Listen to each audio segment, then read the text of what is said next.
Good morning, this is Newswire. I'm Dennis Aseto. President William Ruto has said that his leadership has put in place a mechanism that will see the government and financial institutions work together to encourage ordinary and low-income Kenyans on the importance of investing. Speaking at the launch of the NSE market, Ruto said it's focused on getting on board with the board operators and mama mboga.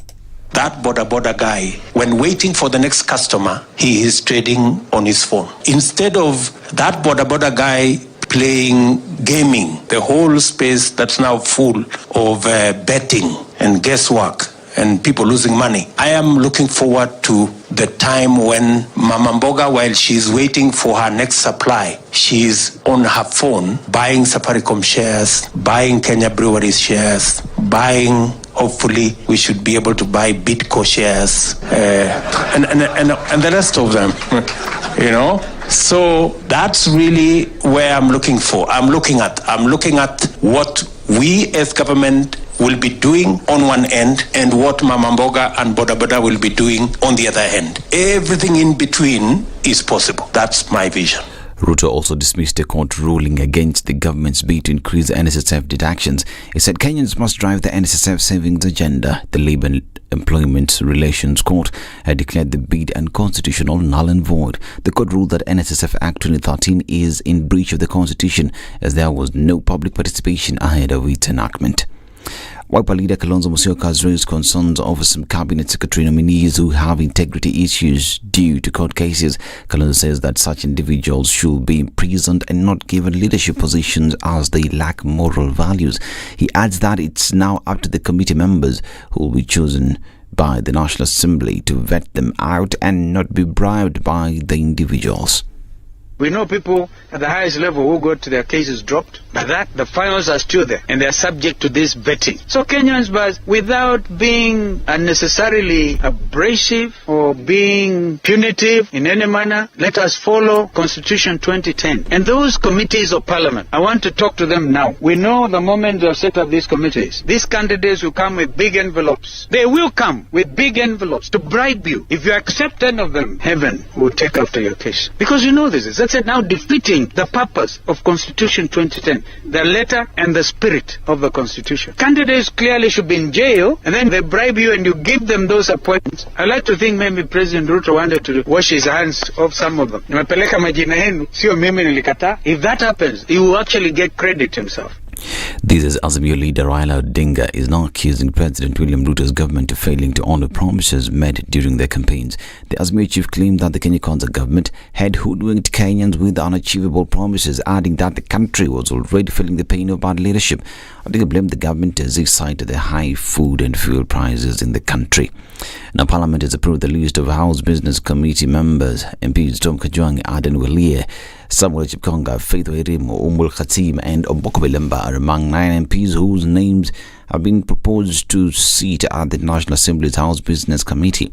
They'll join Speaker Moses Wetangula, Ishungwa, Minority Leader Pio Andai, Chief Whip Silvanus Osoro and his minority counterpart Junaid Mohammed, who are automatic members owing to their positions. The HBC House Business Committee is appointed within 7 days after the new house is fully constituted. Honourable Speaker, more importantly, even for our independent members of Parliament, and you realize we have a strong team of 12 independent members, and they are also represented in this House Business Committee, Honourable Speaker, by the Honourable Joshua Mbidi Mwalio. Honourable Speaker, I do want to urge members to support the formation of this committee because, as you are all aware, we may not be able to transact any other business without the constitution of the House Business Committee. Now, former National Assembly Majority Leader Amos Kimunya has been freed on 700,000 shillings cash bail by the Anti-Corruption Court in Milimani. He was released alongside 2 others, former Director of Land Adjudication Lilian Jenga and Jungai Wainaina, Chairman of the Board of Midlands Limited, arraigned for trial in the revived 60 million shillings land fraud case. Jenga and Wainaina were each granted 1 million shillings cash bail. Kimunya will now have to defend himself of accusations of irregularly transferring 25 acres of land worth 60 million shillings in Nyandarua to a private company when he was a cabinet secretary in 2005. This is Newswire. I'm Dennis Aseto. Good morning.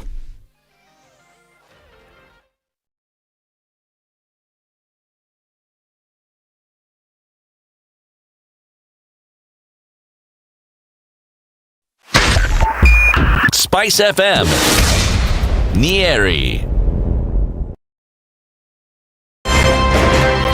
When you're impeached, you're impeached. When you're sentenced, you're sentenced. Madam Chief Justice. Until the sentence is set aside. Ukibeba vitu kwa roho utakufa. If you carry things in your heart, you will die. You've had the luxury of living for 50 years and you cannot still explain yourself. Surely. Oh my God. The reason for which you went to school and then gathered experience, that reason must be paid for. All right. Oh, okay. This level. Ship up or ship out. Levels don't change. No. Since I'm not shipping up. You know my business partner here. Shipping out. Are we talking about the ship in the bathtub? Or the ship man. Emmanuel Talabu used to tell us a story of they were in school and they'd been told to write composition about a ship. His classmate raises a hand. Teacher, are you talking about a ship or a ship goat?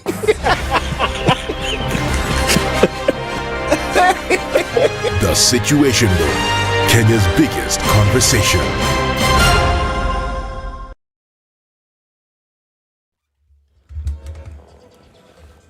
Wednesday, and not too much of an issue at a few minutes after 6 o'clock.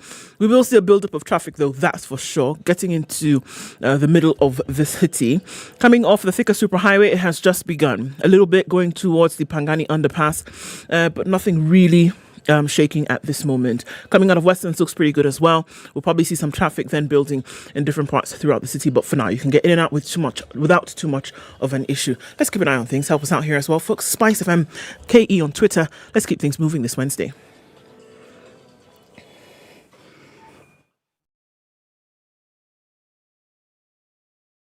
.5 Spice FM, Kisumu.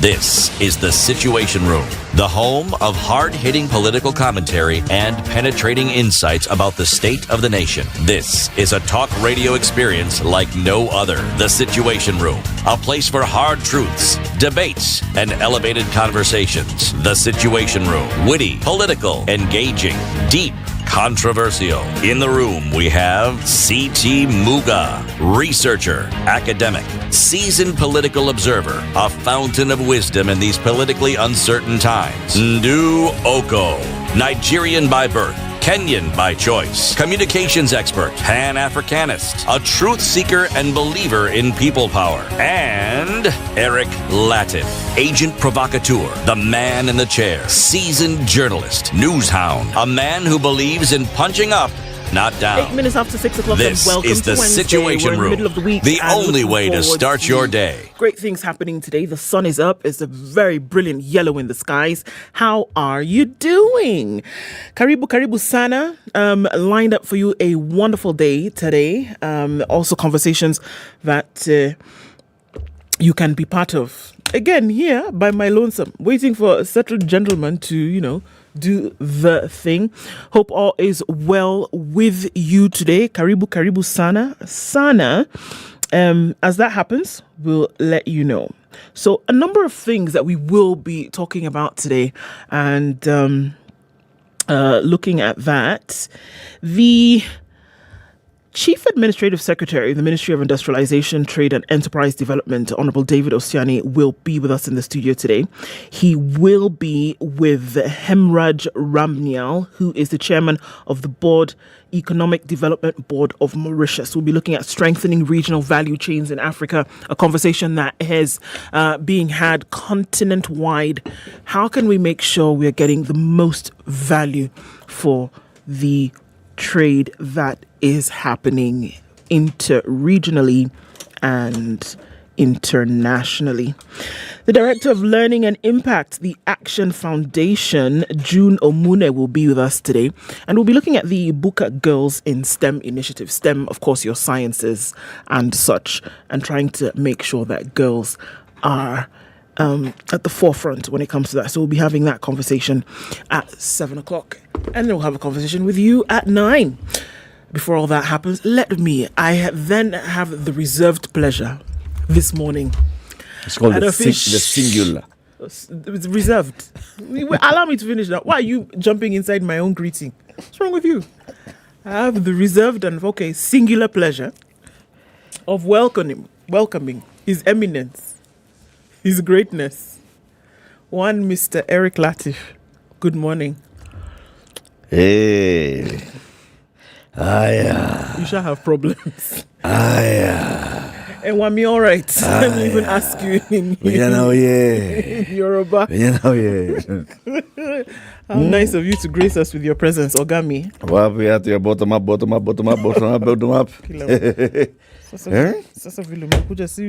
Mambo namna gani? Uko sawa? Niko sawa kabisa. Good morning. Good morning to you. Are you well? I am. Morning. Kabisa naona. Watu ya hapa nyinyi wangwana mko salama. Ama namna gani, my friend. You know, President Ruto is one very interesting character. When he is speaking officially, for example, he's speaking in Uganda during the national celebrations and he's, standing on the podium, speaking English. This is proper English. In Tanzania, he's trying to weave together some Swahili with President Samia Suluhu Hassan. Proper Swahili. Take that man to the campaign trail. He infuses this Canada accent. Hata nyenye watu ya nini mtakubali maneno.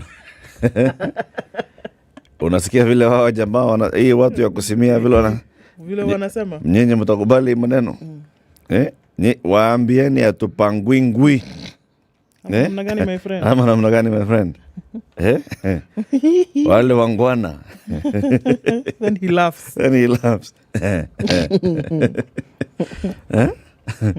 Waambieni sisi atupangwingwi. Hatutausiwa uoga. Hatuendi mahali popote. Welcome to the Kenya's biggest conversation. As Ndu has already welcomed you. Me, I'm just coming to mengi yamesemwa. Sitasema sana. Wow. Those interesting conversations that we are ready to have. How about COVID? How are we looking? All right, so let's look at global numbers at 627,677,595. Now, I want to also tell you that countrywide, 12 new cases, a sample size of 803, then gives Kenya a positivity rate of 1.5%. It's the highest it has been in about 11 weeks now. And that the issue of rising cases is not one that we are really dealing with. What we are dealing with, however, is that, a few things missing here and there. It's on the front page of the Standard of the Nation today, and we'll look at it in more detail later. However, COVID scandal, another one, 1.6 billion shillings in vaccine doses cannot be traced, according to an audit. The national and county governments cannot account for about 3 million COVID-19 vaccines. The one we've been saying have been at the counties. That one. They cannot find them. Yeah. And they're worth at least 1.6 billion, according to a damning special audit report. And it has revealed the leading offenders, the Ministry of Health, 1.5 million doses valued at 920 million shillings. Nairobi, 437,000 vaccines valued at 267 million. Bomet County, 104,582 valued at 60.5 million. Homa Bay, 70,000 valued at 40.5. Kajiado, 70,000 valued at 38 million. Nakuru, 59,000 valued at 36 million. Kakamega, it goes to Kakamega, Kericho, Nyandarua, Nyamira. All of this comes to 1.6 billion shillings worth of vaccines that cannot be accounted for, as in they are not there. Cannot be accounted for. They are not there. They cannot. So an audit report. So what you do, you go in and you do an audit of what exactly exists, right? They don't exist. They're not there. Right. Vaccines are not being sold anywhere in this country. They're not being sold. So where would they have gone? That's the question. Unaccounted. Okay. So here's the thing. Whenever you hear unaccounted for, what comes to mind is stolen, sold, eaten, blah, blah, blah, blah. That's what comes to mind. Maybe unaccounted for is basically that there's an explanation to it. I'll read the story for you later. Yeah. But that's what's happening in terms of COVID, at least for now. I'll give you the details of that story later as we're going into it. But there are a few things here and there making the stories. Oil settles lower on China COVID flare-up. Recession fears. It's what the CNBC is reporting this morning and saying, look, if things continue to shut down in China the way they've been shut down for the last 12 weeks or so, we're going to be looking at a recession. And it's the other countries in the world who deal with China on such a large scale that are complaining about this. Look, guys. We will catch the cold. Hey, we're already sneezing. We are already sneezing. So come on, guys. There's really no COVID in China. Open the thing up. Let's do the business. Really? And then they'll say, oh, but you see these Chinese, what they did, or they allowed. Anyway. Let's take a break. It's 16 minutes after 6. We are live streaming the show. Are you online? If you are, let us know where you are tuned in from. After we take a look at the weather forecast, we will be shouting out to the people who say where they are. Just post a comment on SpiceFM KE on YouTube and Facebook and Twitter. Good morning.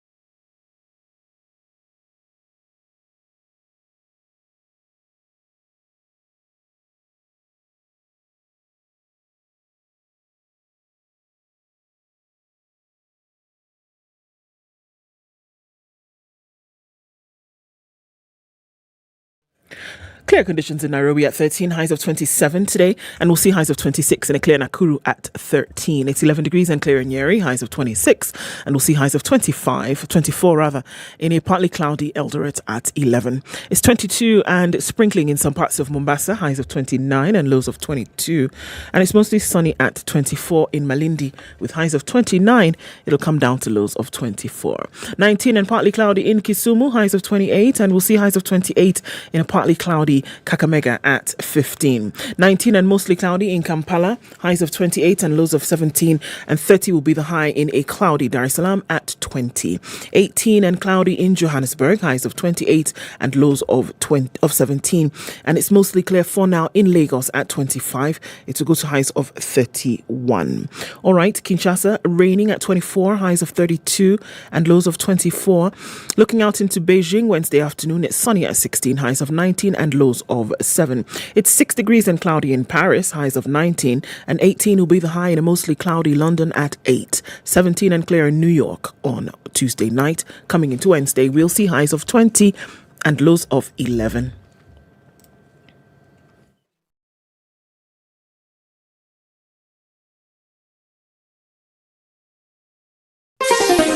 Chilled Spice.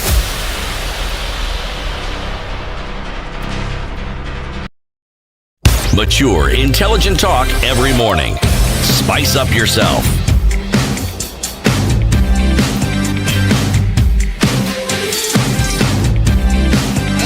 Mornings done right. 15 minutes after 6.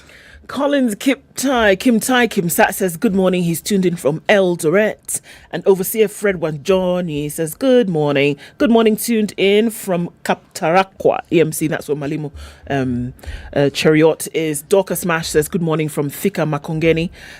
Good morning from Utawala. And Jay says he's tuned in as well. Simon Wapala is listening from Kainanga. And good morning. George William says, good morning.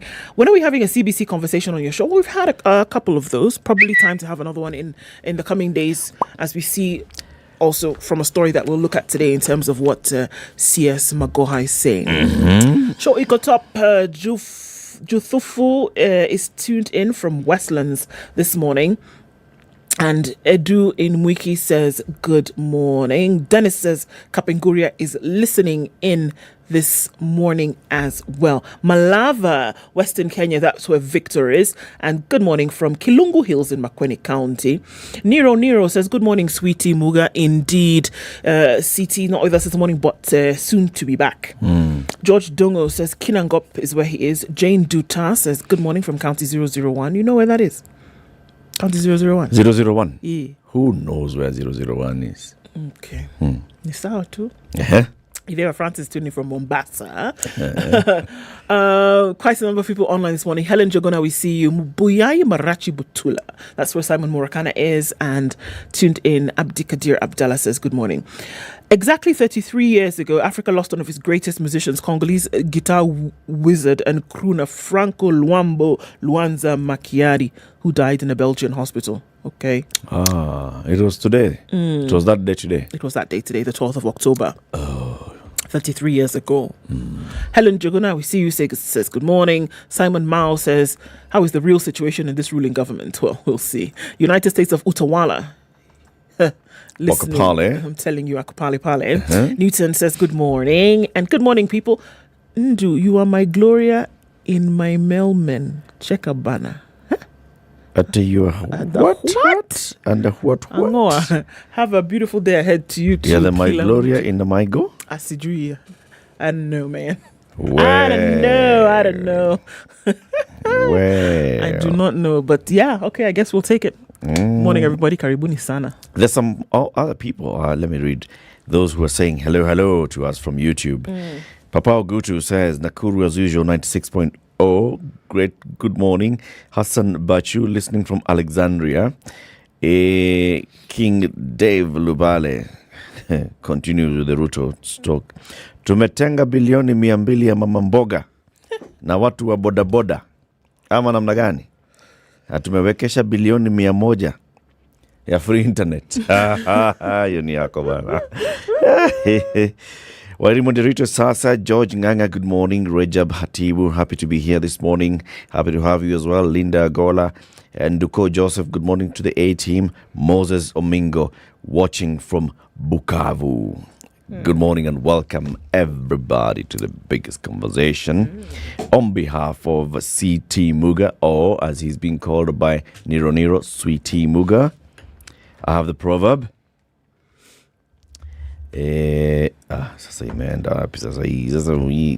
Just when you're there is when this thing starts doing its own things. When you're there, it's not there. It's when you're up and you're up and you're down when you're down. It's from Ivory Coast again.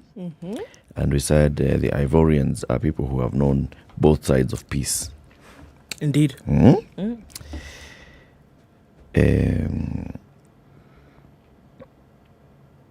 If you're not going to bite, don't show your teeth. If you're not going to bite. I think Sirio has given us this proverb before from somewhere else. It's possible. It's highly possible. But I don't know. If you're not going to bite, don't show your teeth. Only show your teeth if you're going to bite. Yes. Yeah, don't. What? And then there's nothing. I won't take you seriously next time. Will not run. Next time you come with those, I won't run because you're not going to do anything. Yeah. So. Okay, let's take a look at the newspaper headlines. Remember, from whichever part of the country you are in, you can access the Standard e-paper. Thanks to Airtel, 4G coverage across the country. Because Airtel is all over the country with 4G coverage, that means you have fast, reliable internet connectivity. If you buy a hard copy of your Standard today, scan through the pages, you'll see a QR code that then gives you access to our online version.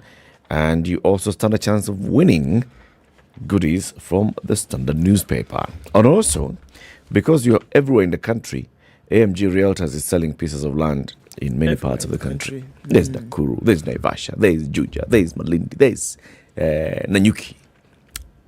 Everywhere, right? Yes.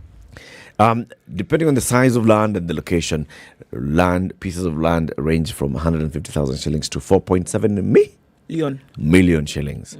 And if you buy, you stand a chance of winning acre. 1 acre of land of in Nanyu. Ki. All you need to do is send an SMS to 40299. 4029 na 9. Haya. Do that. What's on the front pages? Front page of the Standard, Raila Kalonzo, new plan to rein in Ruto. Sheesh. Azimio leaders led onslaughts against lifting of the ban on GMOs, saying the country is ill prepared for the adoption of genetically modified foods, and joined Kenyans in protesting the high cost of living. All right, so yes, we saw that happening on Moy Avenue yesterday. We'll look into details of that story. President plans to sell 10 parastatals. It was interesting looking and listening to the ringing of the bells at the NSC yesterday and the suggestions he made about these fellas who've been here. We should actually ask them this salary that they have earned. They should actually refund it. That was fun. Safaricom next after Airtel split. Probably it will happen. And we're looking at internationally. Tunisia faces acute food shortage. So Kenya's not the only one in this. But we look at that in a while. On the front page of the Daily Nation, again, that COVID scandal, 1.6 billion shilling vaccines doses cannot be traced according to an audit. We'll look into that. Raila takes on Ruto is also on the front page of the Nation. Azimio La Umoja, One Kenya coalition chiefs Raila Odinga and Kalonzo Musyoka attack President Ruto's government over the rising cost of living and the lifting of a decade-long ban on genetically modified organisms. And we're also asking questions about why sugar prices are on a steep rise. We're looking at easily 300 plus shillings for a 2 kg packet of sugar. So we'll also look at the 10 state firms to be listed in 1 year, opening up the stock exchange, allowing more companies to be made public and let everybody have a piece of the pie. Wow. Okay. All right. So can we look into that story? Which one? This one. Raila Kalonzo. Yes. Okay, tell us. Now, according to Kalonzo Musyoka, the vacating on the ban of GMOs opens up Kenya to diverse challenges and threats, with the Kenya multi-billion food market being susceptible to strangulation by profit-hungry multinationals, handing over our food sovereignty to corporate manipulators. Use some heavy words here. But they've gone ahead to say, we saw this, peaceful protest. Was it a protest? Can we call it a protest? It happened yesterday, just taking a walk through the city, I guess. The Bunga la Mwananchi. Yeah, okay, it wasn't a protest. It was a meeting of minds, right? Yeah. Yesterday, Azimio leader Raila Odinga and Wipers Kalonzo Musyoka toured the city, signaling their preparedness to take up their role as the opposition after an earlier seeming reluctance. So that's what it does seem like now. In twin meetings, the two leaders indicated that they were ready to put on toes the Kenya Kwanza government. Notably, the Wiper leader is living true to his promise to take cue from President Ruto and begin campaigns immediately after the elections. Given the developments of the last 2 weeks, Kalonzo now appears to represent the new face of the opposition politics, a role previously held by Raila, who seems to have gone slow after the August 9th elections. Now, though Raila has not formally endorsed the Wiper leader's move to be the face of the opposition, his absence has seen Kalonzo try to fill in the void, either by political default or design, being a senior politician in the opposition. Last month, Kalonzo criticised the Kenya Kwanza government over handling of the high cost of living and Ruto's nominees to cabinet, saying that some had integrity issues and their names should be withdrawn to avoid national and international shame. So this he did say last week. Right. The quote he said is that Ruto should know that we don't want any job from him. We already have a lot of work to do. Yesterday, Raila and Kalonzo decried the high cost of living and blasted the government for failing to address it. Speaking when they addressed members of Bunge la Mwananchi at Jivanji Gardens in Nairobi, after being invited by their leader Calvin Okoth, alias Gaucho, the Azimio said it is unfortunate that Kenyans are continuing to suffer high cost of basic items. I feel the way they are feeling, Raila said. I know the price of maize flour and fuel has increased, same as fares and rent. Everything has increased and the salaries have remained the same while some reduced. And I know Kenyans are feeling bad and are painful. He was accompanied by a number of MPs, but he said the Kenya Kwanza government promised to honour their pledges within 100 days. So, they still have some time. And Azimio and Kenyans are waiting to see what they will do. He defended former President Uhuru Kenyatta for introducing fuel and unga subsidies. And he said subsidies were being applied evenly across the world to cushion citizens from the impacts of COVID-19 and the Russia-Ukraine war. They said after COVID-19, many governments entered into what we call subsidies. The Russia-Ukraine war increased the cost of living, but Uhuru said and knew the solution. so that the effects of the cost of living do not hurt citizens. But they said the subsidies are unsuitable. He also claimed that the price of fuel will increase come October 14th. So he's predicting that this is going to happen. Exactly. Okay. This is all happening while they've also faulted Ruto on his stand on GMOs. All right. It's good to see that they're talking, but they should be also coming up with solutions. They should be saying, this is what ought to be happening. Absolutely. This is what we had promised to do if we were in office. This is what ought to be happening. So just saying it, we can't be faulting Uhuru for introducing subsidies. So are they saying that they would have maintained the subsidy, or that the government should return that so-called maize flour subsidy, who nobody seems to have known Well, if you then where it went to? If you apply your deductive reasoning, that's what it is. That, all right, if they're saying this, then you can deduce and say, essentially, then Uhuru Kenyatta... They should be pushing for something. They should be saying, this is what we'd like to see. 10 points. This. Address the cost of living now by doing this and the other. Fault it and say, you've given out free fertilizer. This fertilizer is going into planting season now. By the time we talk about harvesting and all, and harvesting, coming from harvesting, going to the cereals board, coming from the cereals board to the millers and then to the shelves, is going to be April next year. Between now and April, this is what you can do to immediately lower the cost of living. Otherwise, just saying, we were expecting to see, well, the other hand, it's like you're just sitting there laughing. You're not being a credible opposition. You're not being the alternative leadership that people are expecting to see. 28 minutes to 7. This is the Situation Room, Kenya's biggest conversation. It's the 12th day of October. How many days until we close the registration for Standard Chartered Nairobi Marathon? 4. Imagine. Yes, 4 days to go, closing on the guys. 16th. So, what should people do? Register today. Yeah.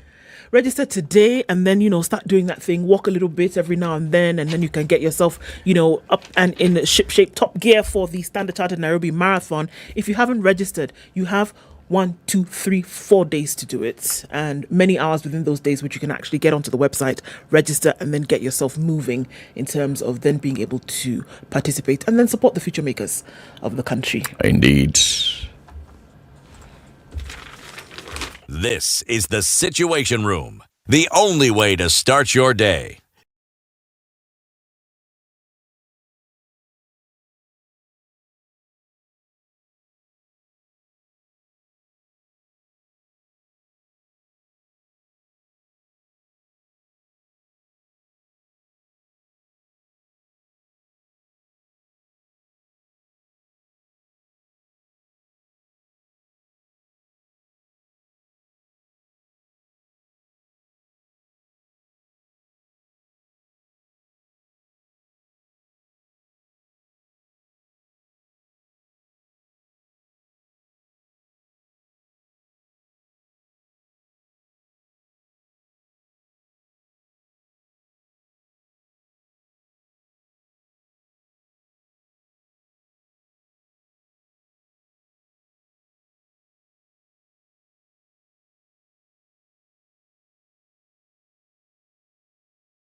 All right, at a few minutes after 6:30, we're seeing a little bit of traffic building up here and there. Look at the Thika Superhighway coming closer to that Pangani underpass. I know we say it all the time, but it does cause a bit of a headache for folks as you're trying to get into the CBD coming from that direction. All right, let's also look on the other side of things on Mombasa Road, heading out towards North Airport Road. Looks all right until you get to that little nook just heading out towards that Embakasi turnoff, right?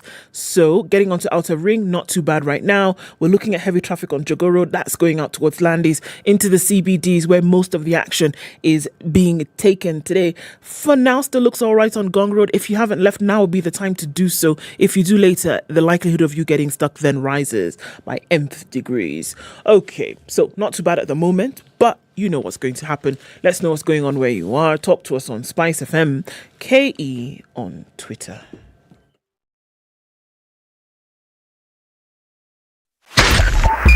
.5 Spice FM, Kisumu.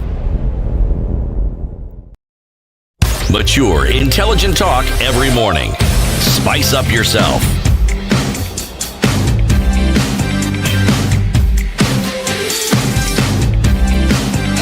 Mornings done right. 94.7. We continue looking at the big stuff that's happening. So this whole story of Safaricom is next after Airtel split. Because it's a big one, let's go straight into it. It's a business story. It's on page 22 of the Standard today. And page 22 is one after page 21, isn't it? Well done. Good. So, here the story goes. Airtel Kenya has completed the separation of its telecommunications business from mobile money, according to the Central Bank of Kenya, which announced yesterday. The move sets the stage for Safaricom and Telkom Kenya to follow suit. The Communications Authority will now license Airtel Kenya to only offer voice, data and SMS services, while Airtel Money will be licensed by the Central Bank of Kenya like a commercial bank. The landmark move has shifted focus on Kenya's biggest telco, Safaricom, which has been facing mounting pressure to split its lucrative M-Pesa unit from its telecommunications business. The regulator, CBK, said they welcome this milestone. They noted that Airtel's split and the looming split of the other two telcos would enable the operators to ring-fence their operations and improve their governance. This sets the foundation for Airtel Money Kenya to enhance governance over its mobile money business, strengthen operations and offer better services. The Central Bank says the move sets the stage for other players to follow suit. This will allow the payment service providers to protect their CBK-regulated activities from shocks emanating from the other business activities. So if there's a shock on calls, on data, on voice, on SMS, then this line of mobile money is protected because it is ring-fenced. It's under a separate regulation, under separate operation, under separate governance structure. So that's what the CBK is saying. It is best this way. Safaricom yesterday remained tight-lipped when reached for comment on the matter. On the other hand, Telkom Kenya had not responded to the queries by the time this paper was going to publication. In July this year, Airtel picked the former chief executive of the Central Depository and Settlement Corporation, Rose Mambo, as a chairperson. Her appointment was seen as a bid by Airtel Networks Kenya to tap her contacts and experience in the local financial services sector. What does this mean? So if you split Airtel and Airtel Money, so one is regulated by the CBK, like a financial services provider, then the other are regulated by the Communications Authority as a communication services provider. But they're still all Airtel. They're still all under one umbrella. Yes. Yeah. So they're just saying that this transactional arm, the funding transactional arm, be regulated by the funding transactional arm of the country, essentially. That's what they're saying. The financial side goes under the financial regulator. The communication side goes under the communications regulator. That's it. Let's wait and see. But I think we're focusing so much on splitting businesses, and maybe instead of focusing on growing giants and exporting them. Look, the Nairobi Securities Exchange is performing very well, especially the Safaricom counter now. Why? Because of the recent launch of Safaricom Ethiopia. Ethiopia, exactly. Just looking at this giant body that's going into Ethiopia and saying, here we are. It's a Kenyan giant going into Ethiopia. Let's do the same thing that we did in Kenya, and let's do it in Ethiopia and replicate the same and see if we can then get the same business model going on here, and look at the profits they've been able, and look at the ripple effect that has had on the economy. And it cannot be ignored. And I do agree that the focus probably should be, geared in a different direction. Keep the giant, grow giants, and then export giants. Don't grow a giant and then start splitting it all because you can't fit in this room. Who says there needs to be a room? Why must it stay in this room? Yeah. Our giant can actually move. Absolutely. Into other parts. Anyway. Okay, so you wanted to know about, so where did the vaccines go? And it looks like there's another scandal in the offing, and that's what the Nation is describing this morning as interesting. 9.7 billion shillings is what was budgeted for the vaccines between March last year and this year. Now, this is not donor vaccines, all right? There was actually money that was budgeted by Kenya to be able to procure vaccines that would be used in the country, aside from those that Kenya got out of the pool of those countries that donated. The national and county governments cannot account for about 3 million COVID-19 vaccine doses worth at least 1.6 billion shillings, a damning special audit report has revealed. According to the Auditor General, the Ministry of Health could not account for over 1.5 million vaccines valued at 920 million shillings, while county governments could not explain where more than 1.2 million doses worth 774 million shillings went. The audit shows that of the 27.8 million doses the country purchased and received from donors last year at the height of the COVID-19 pandemic, more than 2.7 million doses cannot be accounted for. All right? Auditor General Nancy Gathongo said that while the country received 27,818,320 vaccine doses, there was an unexplained and unreconciled deficit of 1.5 million doses at the national level. So this is what we are talking about here, what was actually paid for by Kenya. Examination of the records in the Chanjo system reveals that as of March 31st, some 19,597,477 doses were dispatched to the counties, and 6.7 were still in stock at the time of audit. The counties had an unexplained or unreconciled deficit variance of 1.2 million vaccine doses between March 2021 and March 2022. The counties received 19 million and administered 16 doses were in stock, and let me just do that again. The counties received 19.6 million doses and they administered 16.9 million. Some 749,000 doses were in stock and 697,000 had expired. According to the report, in aggregate, the national and county level had an unexplained deficit totaling to 2.7 million doses valued at 1.6 billion. 1,695,665,895 shillings, according to the report. The report, alongside the 47 county specific audits, were tabled at the Senate yesterday. According to the report, the Ministry of Health had an approved budget of 9.7 billion shillings for the procurement of vaccines for that financial year that ended June 30th, 2022.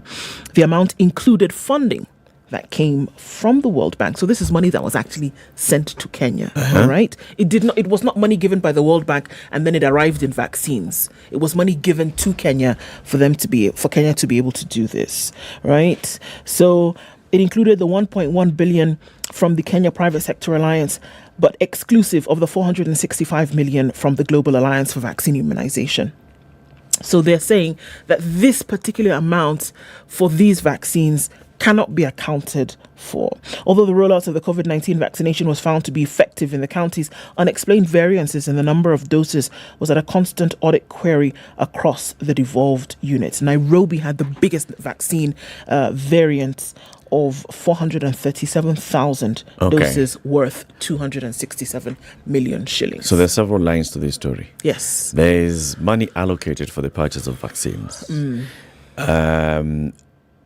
Does that allocation of money show that vaccines were actually purchased and they arrived in the country before we start looking at the distribution and the tracing of the distributed vaccines? Because it sounds like it's a whole mix-up of the story talking about, money was set aside for purchase of vaccines. All right, well, the vaccines were purchased because Nairobi was not purchasing the vaccines. If you say that Nairobi has the highest variant, it's variant of what? Of what was allocated, what was sent, what was...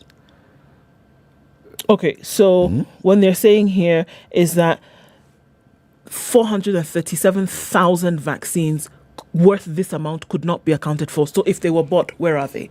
They were not in stock. They were not tabled as being in stock. Where did they go? Because this is what has been allocated to Nairobi. They've seen that a certain number are there. They've seen that a certain number has been expensed. They've seen that a certain number has expired.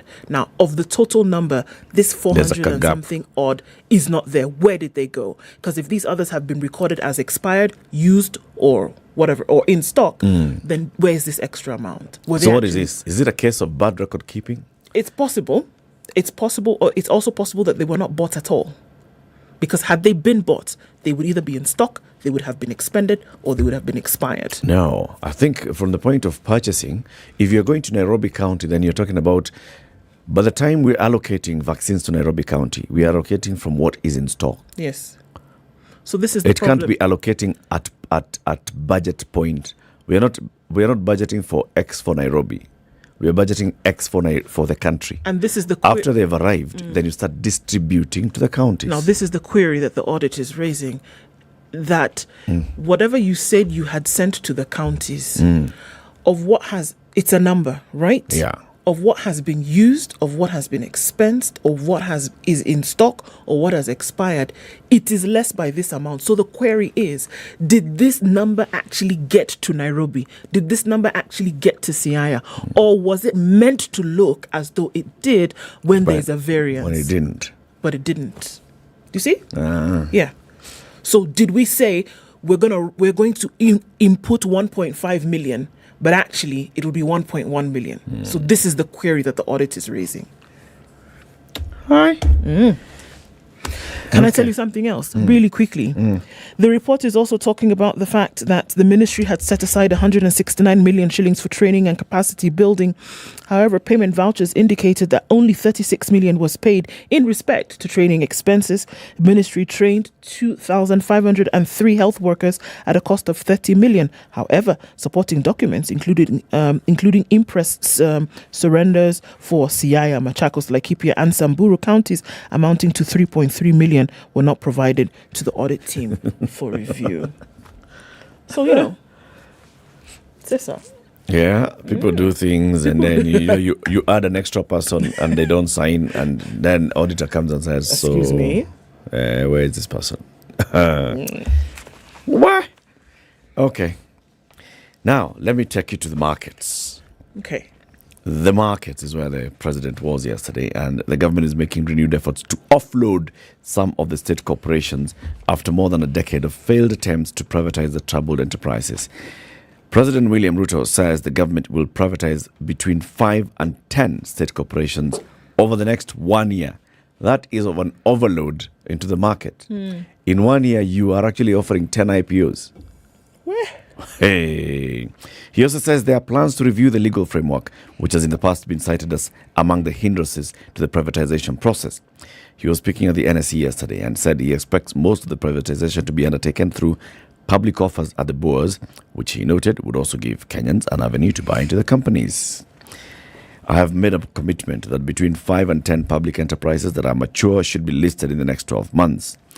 So, some of the companies being considered for privatization. Kunja Kidole, are you ready?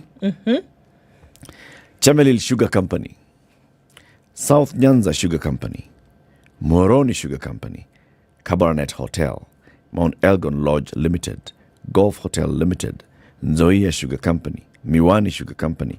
So we have very many sugar companies here. The case of Mumias as it looks, how do you expect that these ones are going to perform in the market? Where? At you go and sell Moroni Sugar Company to the bourse. To who? Who will buy? Well, somebody who is willing to be a private investor into this will go into the market, slowly and surely accumulate and become one of the largest shareholders and own it. And that will give the government some cash. Okay? So the others are Kenya Safari Lodges and Hotels. You've seen a number of hotels. So the government owns a couple of hotels in the country. Like now this on Mount Elgon Lodge, Golf Hotel Limited, Kenya Safari Lodges and Hotels, Consolidated Bank and Development Bank are among them, Agrochemical and Food Corporation, Kenya Wine Agencies, Kenya Meat Commission. All of those will go public in the next 12 months. Yeah. Okay. They will be joining Safaricom, Telcom, Kenya Re, Kengen, Kenya Railways. Kenya Railways under concession was signed under concession some time back, reverted. But then, I'm not hearing things like Kenya Pipeline Company. Why? Or can we say those are strategic installations? Why? If we say that among the most profitable enterprises, government enterprises in the country is Kenya Pipeline, then float it. It's a fat one. Making some serious, cheddar. Why not do that? Kenya Ports Authority. Do you remember the narrative that nobody really knows, CT says, nobody really knows how much the Kenya Ports Authority makes? Yes. Do we ever see those lines in terms of how much they make? It looks like something that wants to be wrapped up in secrecy. The privatization committee, I don't know which of these ones would be, would make an investor salivate and say, whoa, I'm waiting for this IPO because my God, Nzoia Sugar Company is coming to the market. IPO, Nzoia. I'm like, who are those? At IPO for, Kenya Wine Agencies, at least you see some activity there. And the Kenya Meat Commission, you can see the potential there. But then if you lose that strategic purchase, then those things that we're talking right now about, livestock off-taking, what happens? Yeah. It's like privatizing the National Cereals and Produce Board. Give it to somebody else to run, right? Yeah. Hiya. The second story is, again, one of President William Ruto's pet projects as well. This one of increasing our savings. Basically, just how can the government get more money to tap from the NSSF? Okay. But you want to make it seem as if the president was not really interested in making sure Kenyans save more for their benefit, but that it is money that the government could essentially use. Or it's killing two birds with one stone. Kill two birds with one stone. So basically saying, if you have a giant NSSF that is able to have more money, you'll be receiving more money in your retirement. But in the intervening period, what's happening to your money? NSSF is investing. Yeah, they're using it. Yeah. How is NSSF investing? Instead of us going to borrow money from the international market, we borrow from NSSF. Je vous? Yeah. I see. NSSF sells bonds to the central bank, and the central bank has access to cash. Government, the National Treasury has access to cash. The National Social Security Fund will challenge a High Court ruling that stopped it from increasing monthly contributions from the current 200 bob to 2,068 bob.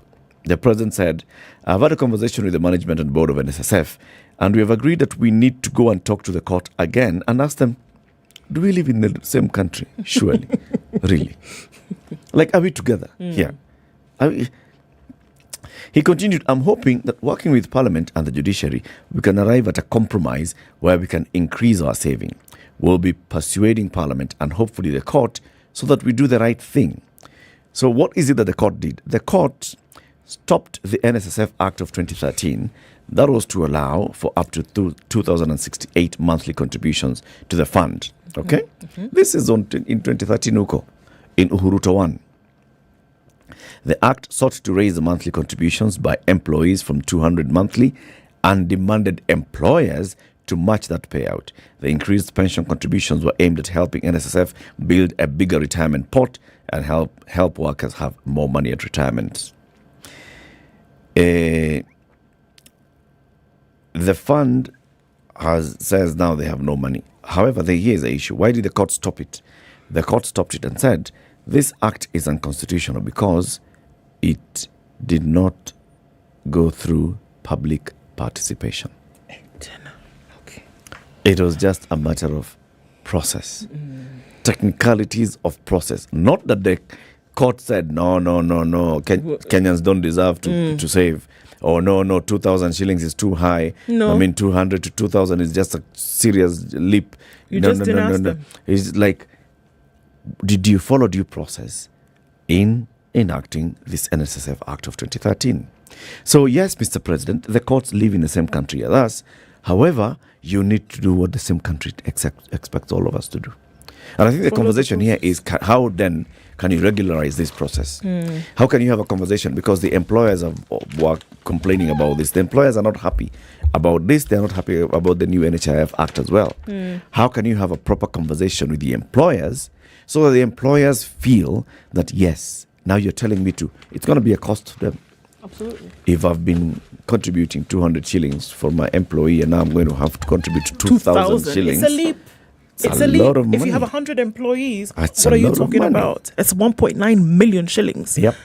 additional. Yep. If you have 100 employees. Are we then saying that we should abandon all these other, pension schemes that employers have put in place? And lump it into one, so they have one scheme. I am not doing anything about pension. The only pension is NSSF. Come on, take a pension extra, go sort yourself. Yes. Many people will do that, or many people will suggest that as an option, because then the obligation on them just becomes throttling, and then they'll get to a point whereby it doesn't make business sense for them to run. Yeah.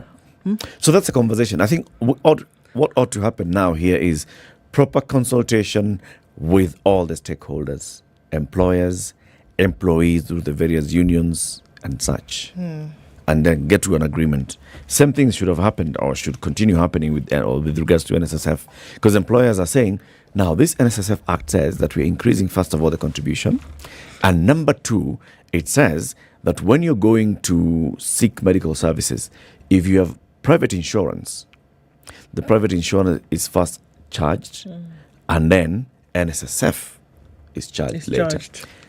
Unlike currently, where NSSF first of all pays, and then the top-up is the private insurer.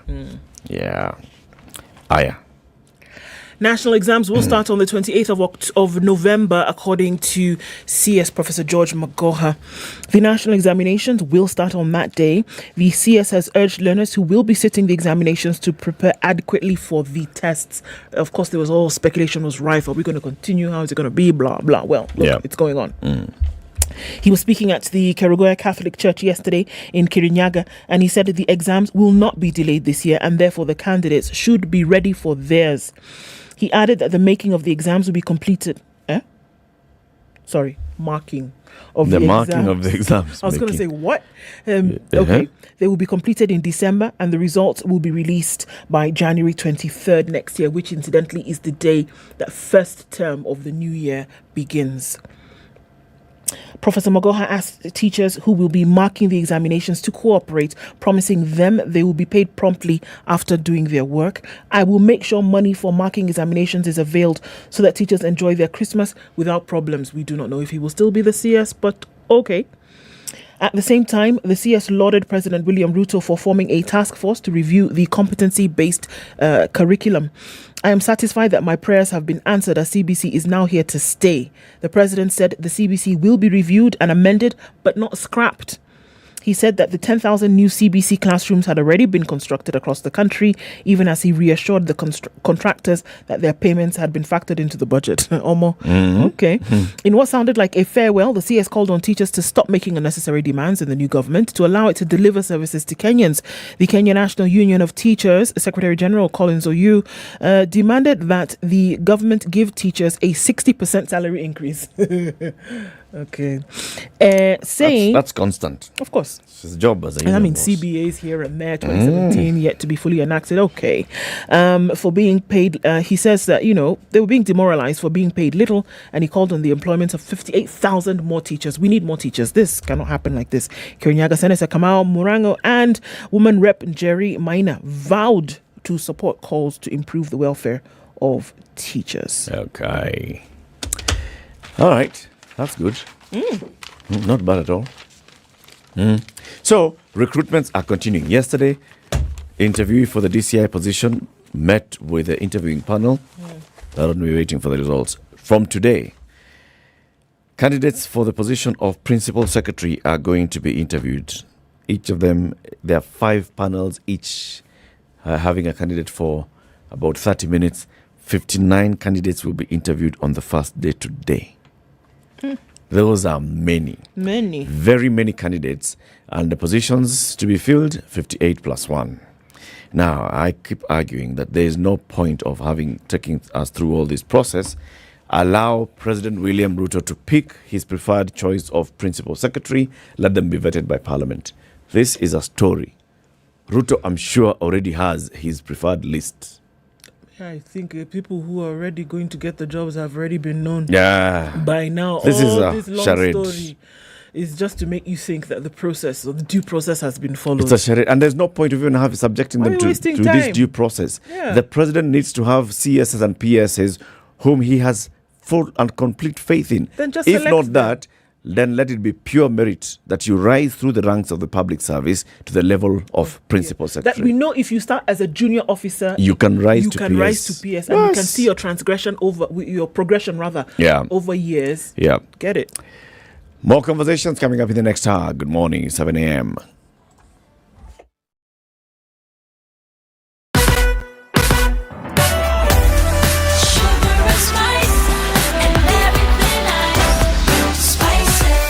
Spice up your life.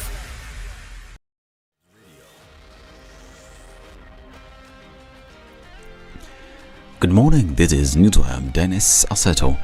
President William Ruto has said that his leadership has put in place mechanisms that will see the government and financial institutions work together to encourage ordinary and low-income Kenyans on the importance of savings and investing. Speaking at the launch of NSE Market, Ruto said he is focused on getting on board with the board operators and Mama Mboga. Bottom up is about not leaving anyone behind. Let's move together. It's the best way to grow the economy. Inequality breeds suspicion. The more we create an unequal society, the dangerous it becomes. We should proactively, deliberately work together towards minimizing and reducing inequalities in our society by making sure that we democratize opportunities for wealth creation. My administration has set out its commitment to promote the public-private partnership framework as yet another preferred mode of development financing, which we intend to rely on in mobilizing necessary funding for investment in diverse sectors, including roads, housing, water, energy, ICT, and agriculture. Ruto also dismissed a court ruling against the government's bid to increase the NSSF deductions. He said Kenyans must drive the NSSF agenda. We all know that it was decided maybe 30 years ago that you will save 10% of your earnings, but it was put a cap of to the extent of 200 shillings. So up to today, majority of the people on the roll of NSSF are paying 200 shillings. And it is ridiculous. We just got a ruling from the court a week ago that it is wrong for us to increase from 200 shillings. I find that so... And I have had a conversation with the board and management of NSSF, and we have agreed that we need to go and talk to the court again to ask them, surely, do we live in the same country? Because NSSF are telling me progressively it's getting to be more expensive to collect the 200 shillings. We may as well forget about it. The Labor and Employment Relations Court had declared the bid unconstitutional, null and void. The court ruled that NSSF Act 2013 is in breach of the Constitution as there was no public participation ahead of its enactment. Now, Wiper leader Kalonzo Musyoka has raised concern over some cabinet secretary nominees who have integrity issues due to court cases. Kalonzo says that such individuals should be imprisoned and not given leadership positions as they lack moral values.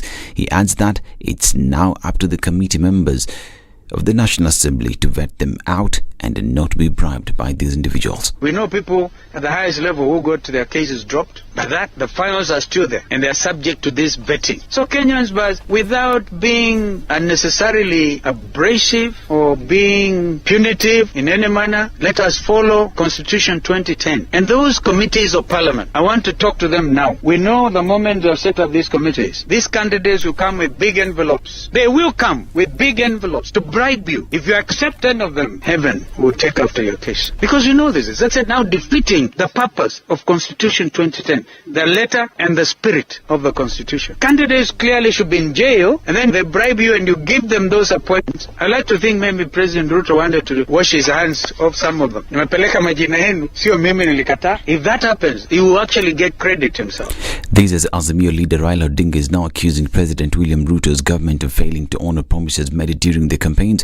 The Azimio chief claimed that the Kenya Kwanza government had hoodwinked Kenyans with unachievable promises, adding that the country was already feeling the pain of bad leadership. Walisema wanataka siku 100. Kwa sababu tumesema tuwacheze wao siku yao 100 ifike. Tuone yale ambayo wataweza kufanya. Sisi tulisema tutarudisha gharama chini. Walikuwa na kila mara wanalaumu Uhuru. Ati Uhuru amefanya hivi iko juu, lakini Uhuru alikuwa anafanya yale ambayo yanafanyika katika ulimwengu mzima. Baada ya mambo ya COVID, serikali mingi ziliingia kwa upande inaitwa subsidies. Sasa wao wamesema unsustainable. Ati wataendelea, utawacha mambo kwa. Wiki hii bei ya mafuta itapanda tena. Naona pale ambayo wao wataenda sasa. Lakini Wakenya mpaka waangalie mbele. Mimi na hakika ya kwamba ile spirit ya Wakenya ya kupigania dhidi ya ile utawala ya kidhuluma na kimabavu ya Nyayo itaendelea kudumu ili Wakenya waweze kujikomboa huko mbeleni huko. This is Newswire. Dennis Aseto. Good morning.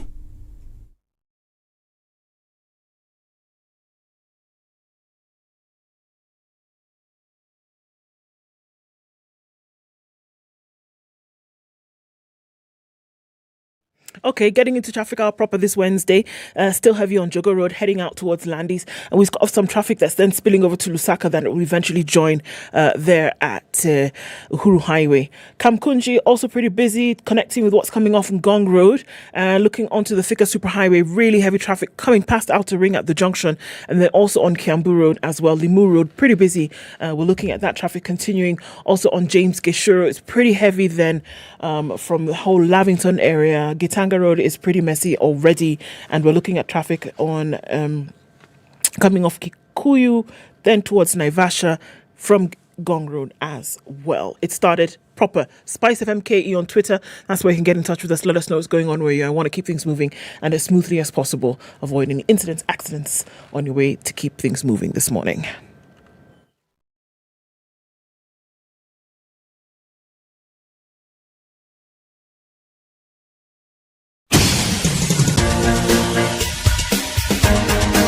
This is The Situation Room, the home of hard-hitting political commentary and penetrating insights about the state of the nation. This is a talk radio experience like no other. The Situation Room, a place for hard truths, debates, and elevated conversations. The Situation Room, witty, political, engaging, deep, controversial. In the room, we have C.T. Muga, researcher, academic, seasoned political observer, a fountain of wisdom in these politically uncertain times. Ndu Oko, Nigerian by birth, Kenyan by choice, communications expert, Pan-Africanist, a truth seeker and believer in people power, and Eric Latin, agent provocateur, the man in the chair, seasoned journalist, news hound, a man who believes in punching up, 7 not minutes down. after 7. Good morning and This welcome to is the second Situation. hour of The Situation Room. This is Kenya's biggest conversation on SpiceFM and KTN Home. It's the 12th day of October 2022.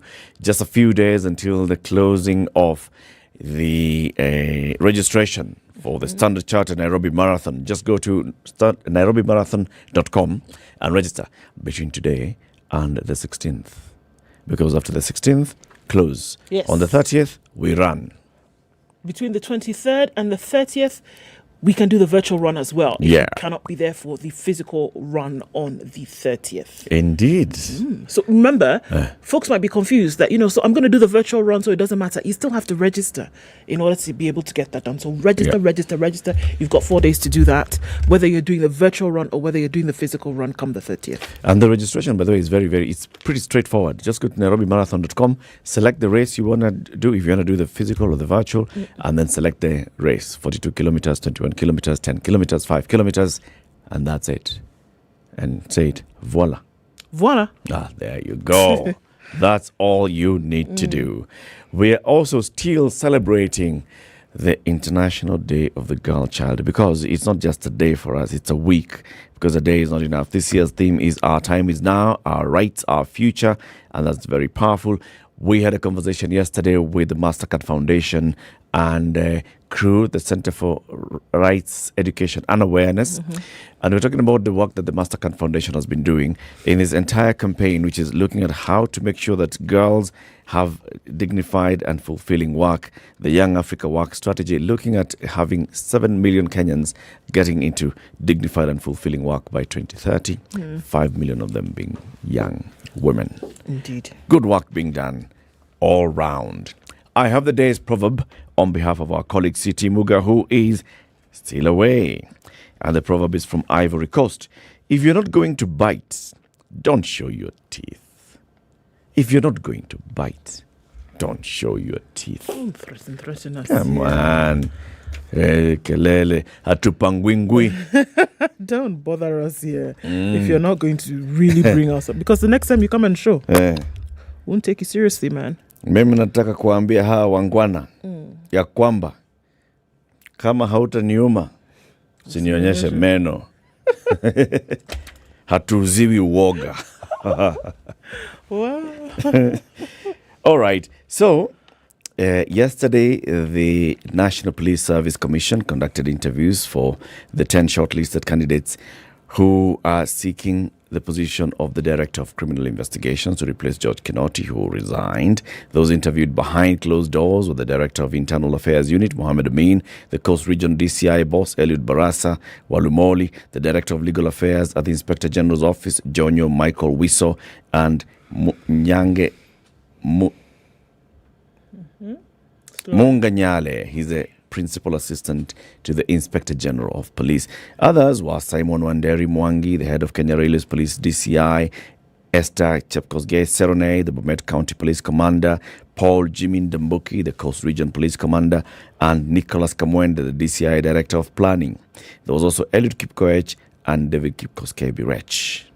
So they were interviewed, and now the NPSC says we are going to forward 3 suitable names to the president. The president is going to select one, and from this list, it's got to be from the list, no? From this 10. So from the 10 that are going to be sent to the president, he No, must... from the 10 that were interviewed. Okay. The Police Service Commission is going to pick 3. 3.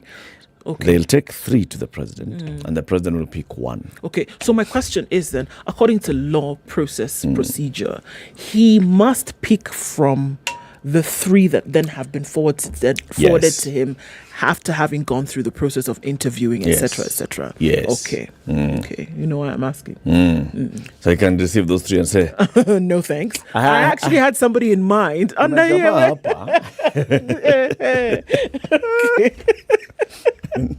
Now, today, for the next couple of days until the 22nd, for the next 10 days, the Public Service Commission will be interviewing candidates for the position of Principal Secretary. The commission had first released a list. They didn't tell us it was preliminary, but we came later to learn it was a preliminary list of shortlisted candidates of 477. Then they went back to the drawing board and increased that list by 100 or so, and they increased them to 585. These are the shortlisted candidates for the position of Principal Secretary. And these are going to fill the positions as created by the president in his structure of his government, where he has 22 ministries and he has created state departments, which is where Principal Secretary sits. The president has created 59 state departments. Well, he says 58 plus 1. The other one being, of course, someone who sits in the office of the deputy president. So 59 state departments, 59 PSAs, 585 shortlisted candidates. Each of those candidates is going to have 30 minutes with the interviewing panel. And then the interviewers are then going to send a shortlist to the president. The president will nominate. The members of the National Assembly will vet. Long process, isn't it? I have a question. Ask. Today is my day of questions. Ask, Buana. These 108 people that were added to the list of the, initial final list, where did they come from? And why is it that they want? I know the explanation that was given, but I'm asking again, obviously. What was the explanation that was given?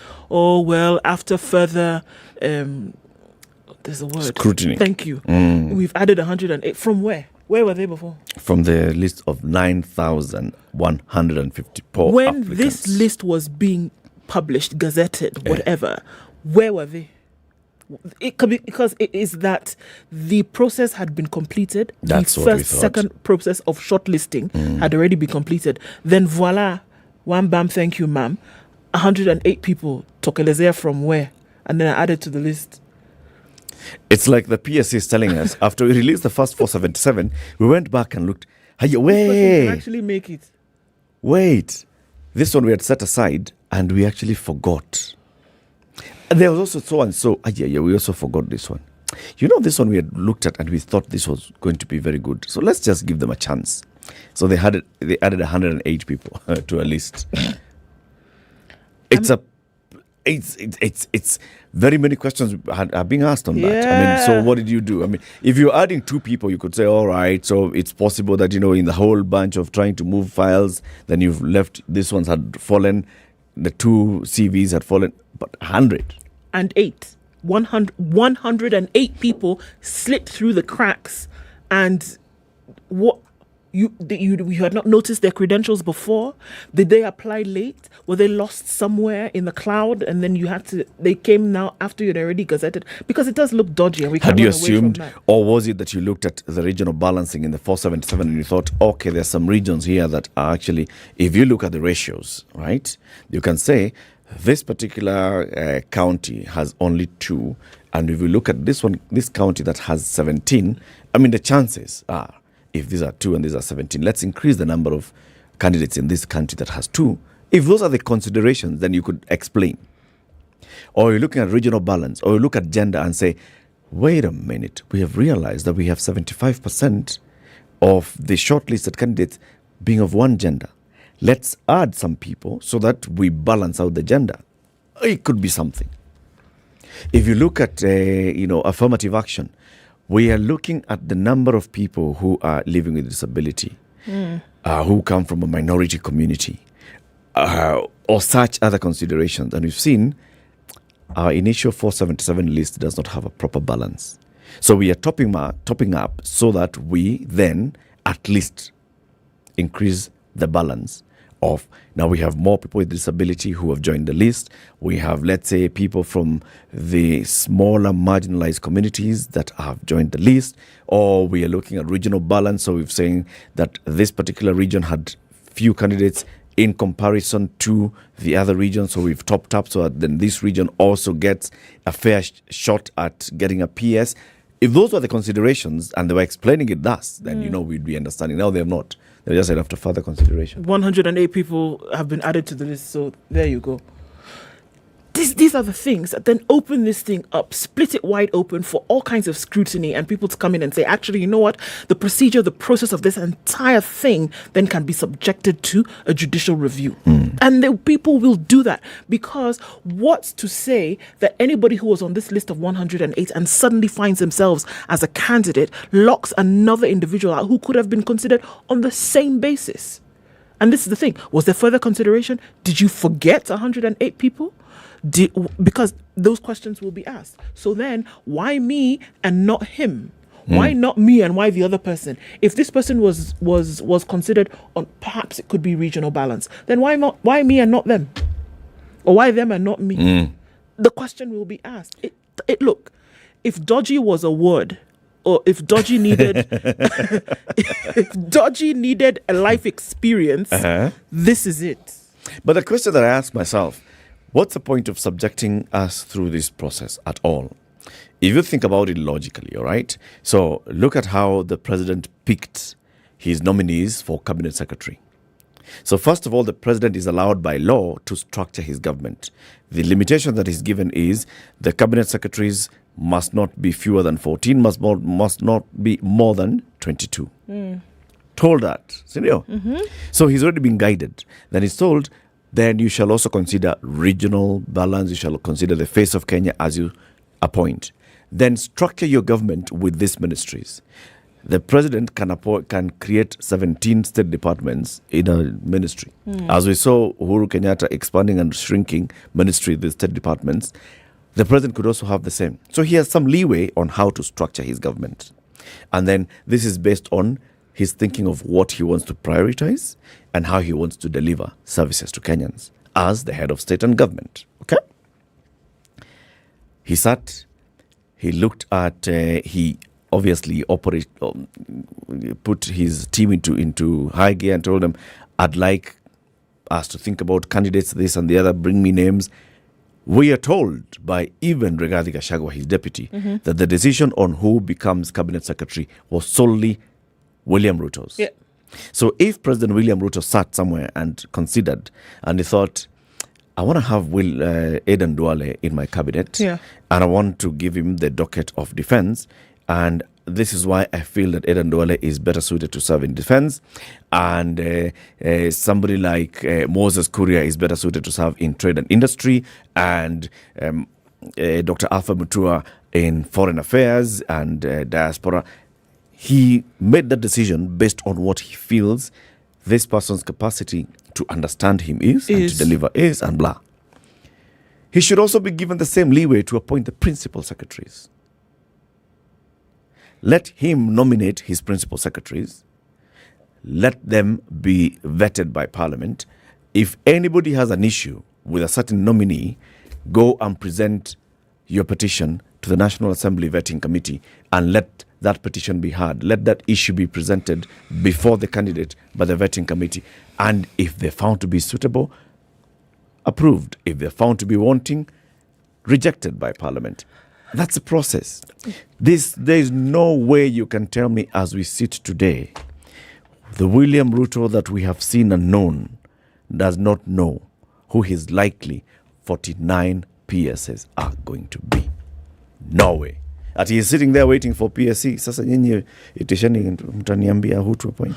Okay, so what you're saying is that what we're being fed right now is a window dressing exercise. Yeah.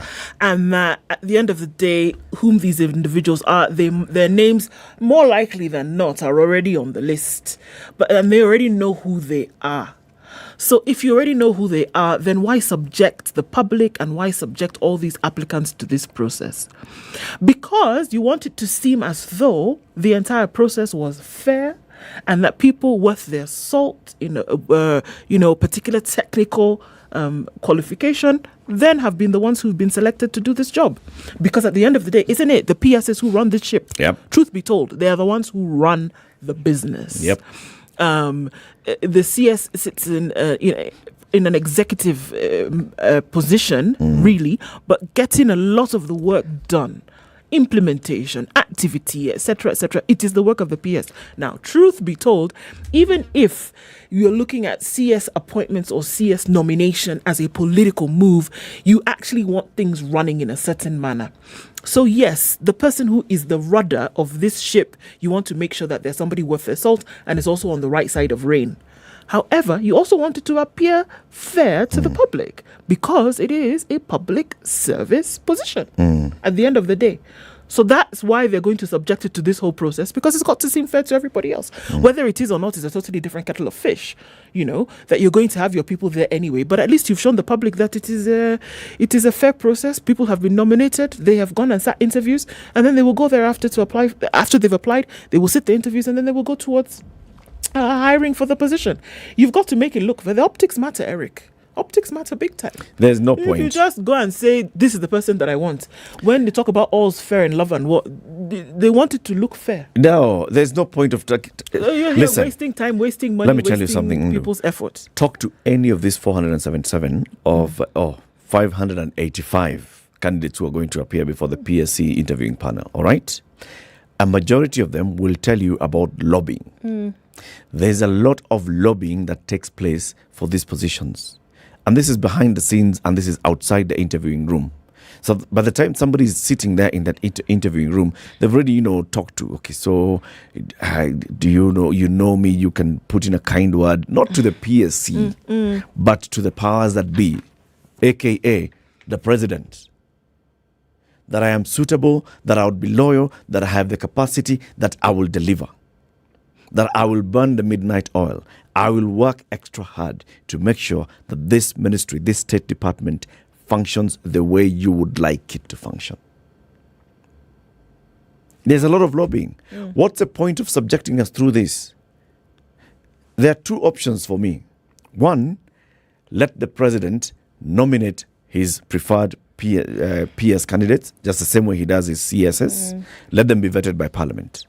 If not that, then the second one, let the Public Service Commission promote career civil servants to a level where they know you can rise up to principal secretary, because that's the highest level of public service. You can rise up to principal secretary.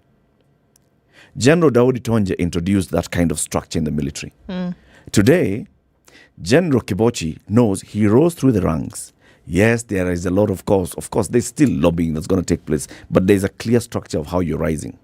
You rose through the ranks from a cadet to a first lieutenant. He rose all the way. He is now the general and the chief of defense forces of the Republic of Kenya.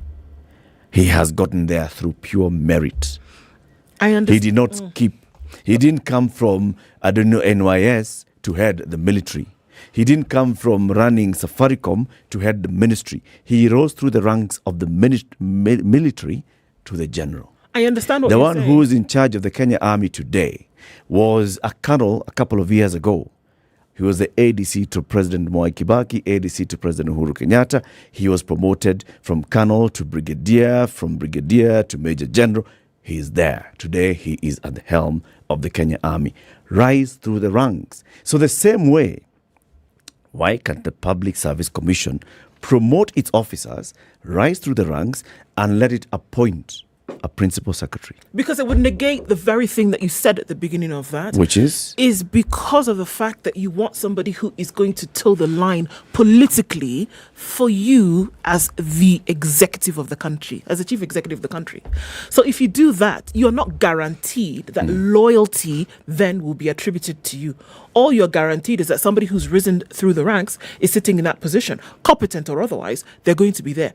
Can you guarantee their loyalty to your political activities and implementation? That you can't. That would be the only thing. That if we're saying here, if one of the options is for the president to choose who he wants to have in that position anyway, because what we're saying is that that person is going to deliver loyalty for you, which is why you put them in the first place. We cannot run away from the fact that these appointments are political in nature. The hope is that competency then complements these appointments. That's the hope.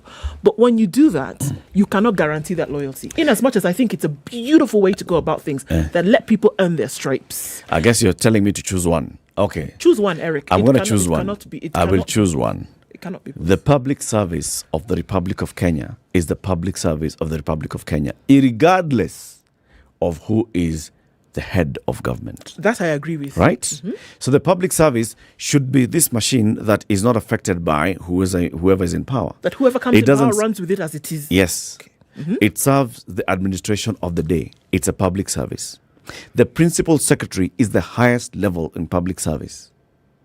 It's a public service.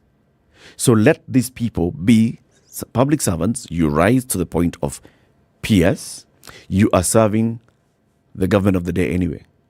If the president decides he's going to have 60 state departments, the Public Service Commission can provide 60 principal secretaries. If the next president wants to have 40 state departments, the Public Service Commission will provide 40 principal secretaries. Okay? But they are from the Public Service Commission, not people who are now coming, I don't know, from someone is coming from NGO world, somebody is coming from this and that, somebody is coming from a junior position in the public service, but because of political connections and all, then they're going to rise and skip several steps to become principal secretary.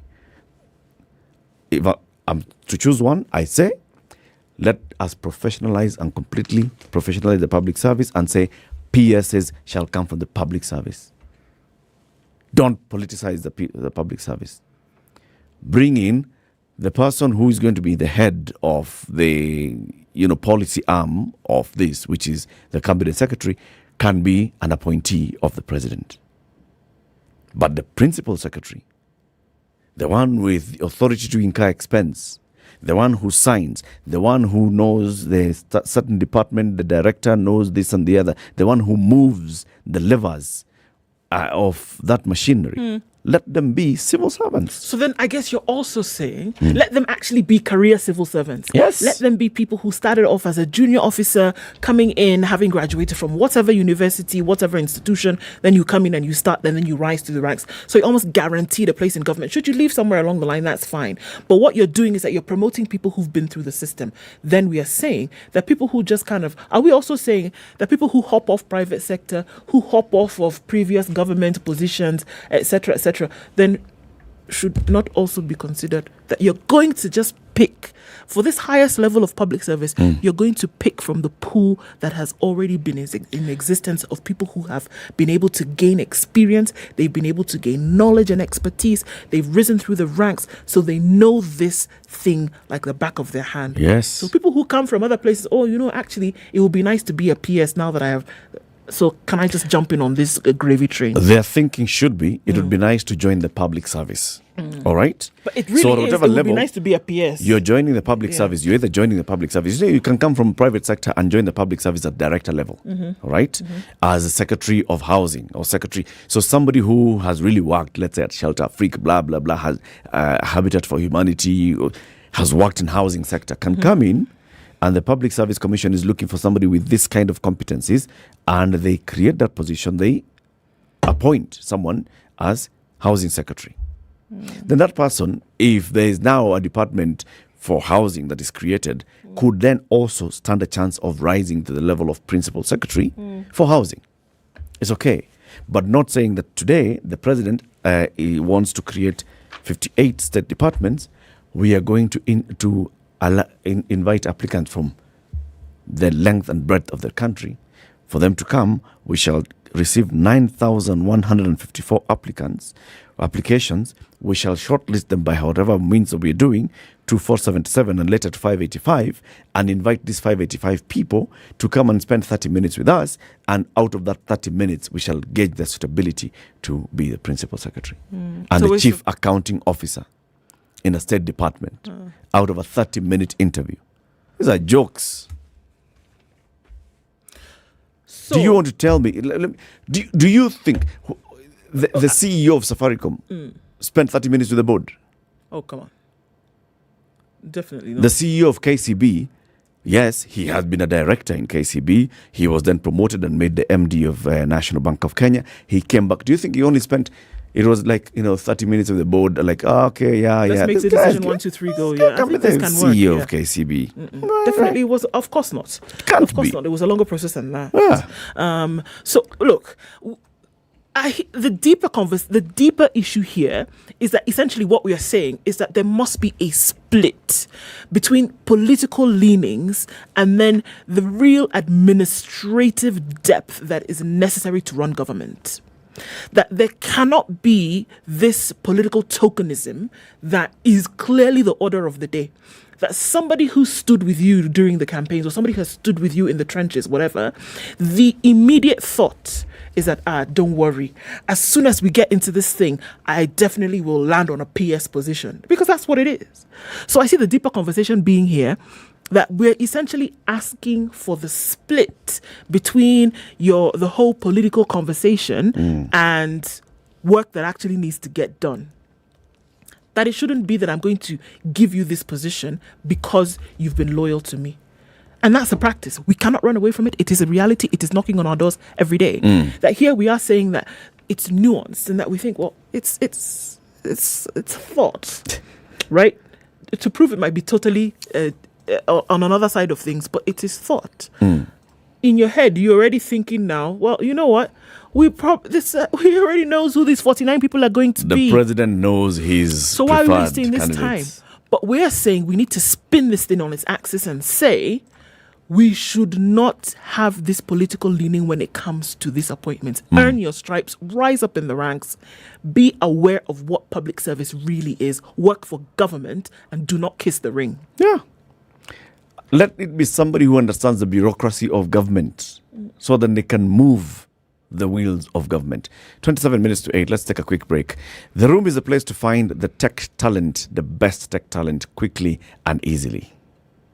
So, you know how you go through 9,000 9,154 applications. Well, the Room is saying, okay, you don't need to do that for optics or whatever. Tell us the kind of people you're looking for. Looking for people who are good in coding, people who are tech savvy. We will pre-do this for you. All you need to do is step into the room, tell us what you're looking for, and we'll give you options. And you make your selection very easy for your hiring processes. The Room, your business solution. Indeed. Find out more by following them on Twitter at The Room Global. That's at The Room Global to find out more about The Room and the solutions it offers for you. Good morning. Take a break to take a look at the weather and traffic. We'll take your calls after this. Should PSS be appointed through this fast-tracked interview process? Should PSS be appointed through this fast-tracked interview process? We'll take your calls after this. 0719 012 600.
Sunny conditions in Nairobi, highs of 28 and lows of 12. We'll see highs of 26 and sunny conditions in Nakuru at 13. It's 14 and sunny in Nyeri, highs of 26 and 24 will be the high in a sunny Eldoret at 12. 23 and rainy in Mombasa, highs of 29, and we'll see highs of 29 as well in a rainy Malindi at 25. It's 19 and sunny in Kisumu, highs of 28, and highs of 28 in Kakamega as well, where the sun is out at 19. 20 and cloudy in Kampala, highs of 28 and highs of 30.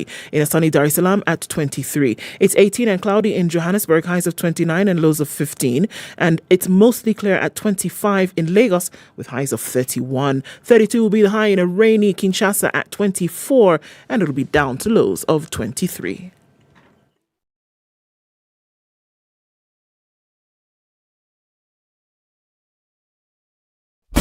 Classic soul, R&B, smooth jazz, neo soul, and nostalgic ballads. Make some noise. Yeah! You're listening to Spice FM. Traffic coming off the Thika Superhighway into Westlands on the other side of things. Really heavy, coming off Gong Road, coming off Naivasha Road, and then through to James Gishuru. That whole stretch onto Waiyaki Way. It gets busy as you're getting then onto Huru Highway, getting into the city. Looking at the whole Parklands area, 1st, 2nd, 3rd, 4th, and 5th Parklands Avenue. Very busy this morning. 6th, not so much. It's going to connect with Limuru Road, however, in a short while. And we see heavy traffic on Kiambu Road, in and outbound. Heavy. Is there redder than red? Yeah, dark red is what we're looking at now. So quite some traffic there. As well as on the Thika Superhighway. This morning we are in traffic hour proper. It's doing the thing for a while. Let's talk about it. Let's know what's happening where you are. Hopefully it's not too sticky. Should it get so, talk to us. Let's spread the word. SpiceFM KE on Twitter.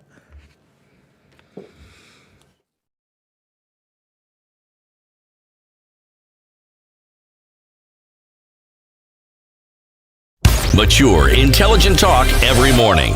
Spice up yourself.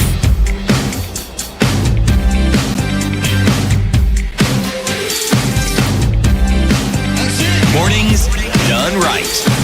94.4 Spice FM, Nairobi. Conversation continues. This is a Situation Room on Spice FM, on KTN Home and online. We are giving away 2,000 shillings worth of Airtel airtime.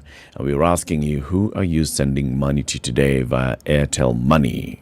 Who are you sending money to today via Airtel Money? If you tell us who and why, then our social media people are going to pick one person to win. So someone like Cesar Antonio says, I happen to owe a debt worth 500 bob to my good friend Frederick. I'll pay him via Airtel Money today. Frederick, we have announced it on air. Nakuja. 500 bob is coming your way from Caesar. He owes you and it has not forgotten. It's a good thing when someone who owes you doesn't forget. Very. Very, very good thing. There's also selective memory loss. Yes. Hiya. We want to open up the phone line 0719-012-600. The conversation today is the Public Service Commission will begin the interviewing of 585 suitable candidates who've been shortlisted for the available 59 positions of Principal Secretary in President William Ruto's government. Now, the question is, should we be going through this entire journey, or can we just say that either of two things, and I have my preferred one, let the president find his own way of selecting his suitable candidates like he has done with the CSS, take them to Parliament for vetting. No need of telling the Public Service Commission to advertise, to release a name of short list, to amend the name of short list, to interview people for the next 10 days. Each candidate just coming in for 30 minutes. So tell us about yourself. So what have you? 30 minutes, go. At the end, the 5 different interviewing panel come together and say, from our panel, we think so-and-so was very impressive in how she articulated herself, in how she spoke, and also her CV was very rich.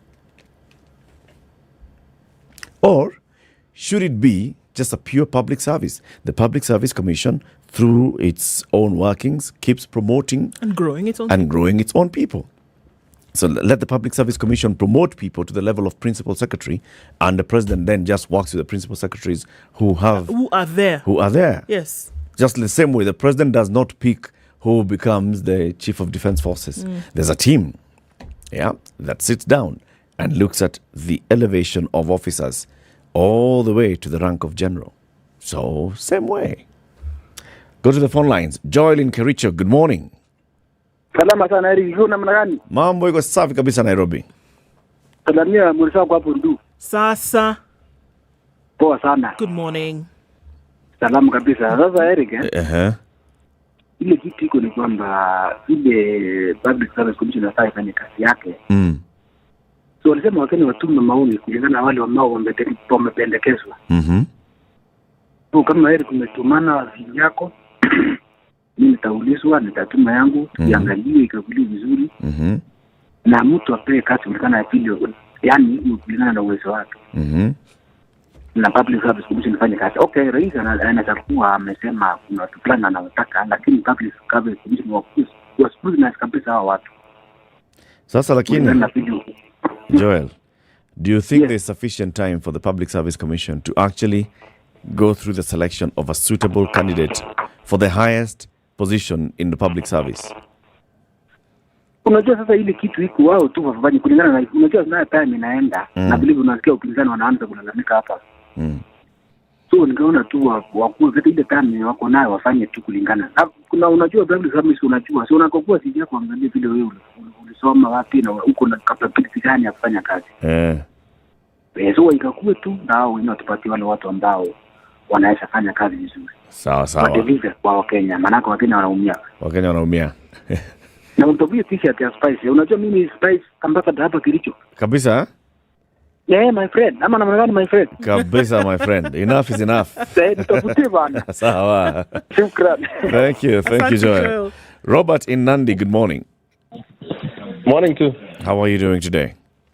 I'm okay.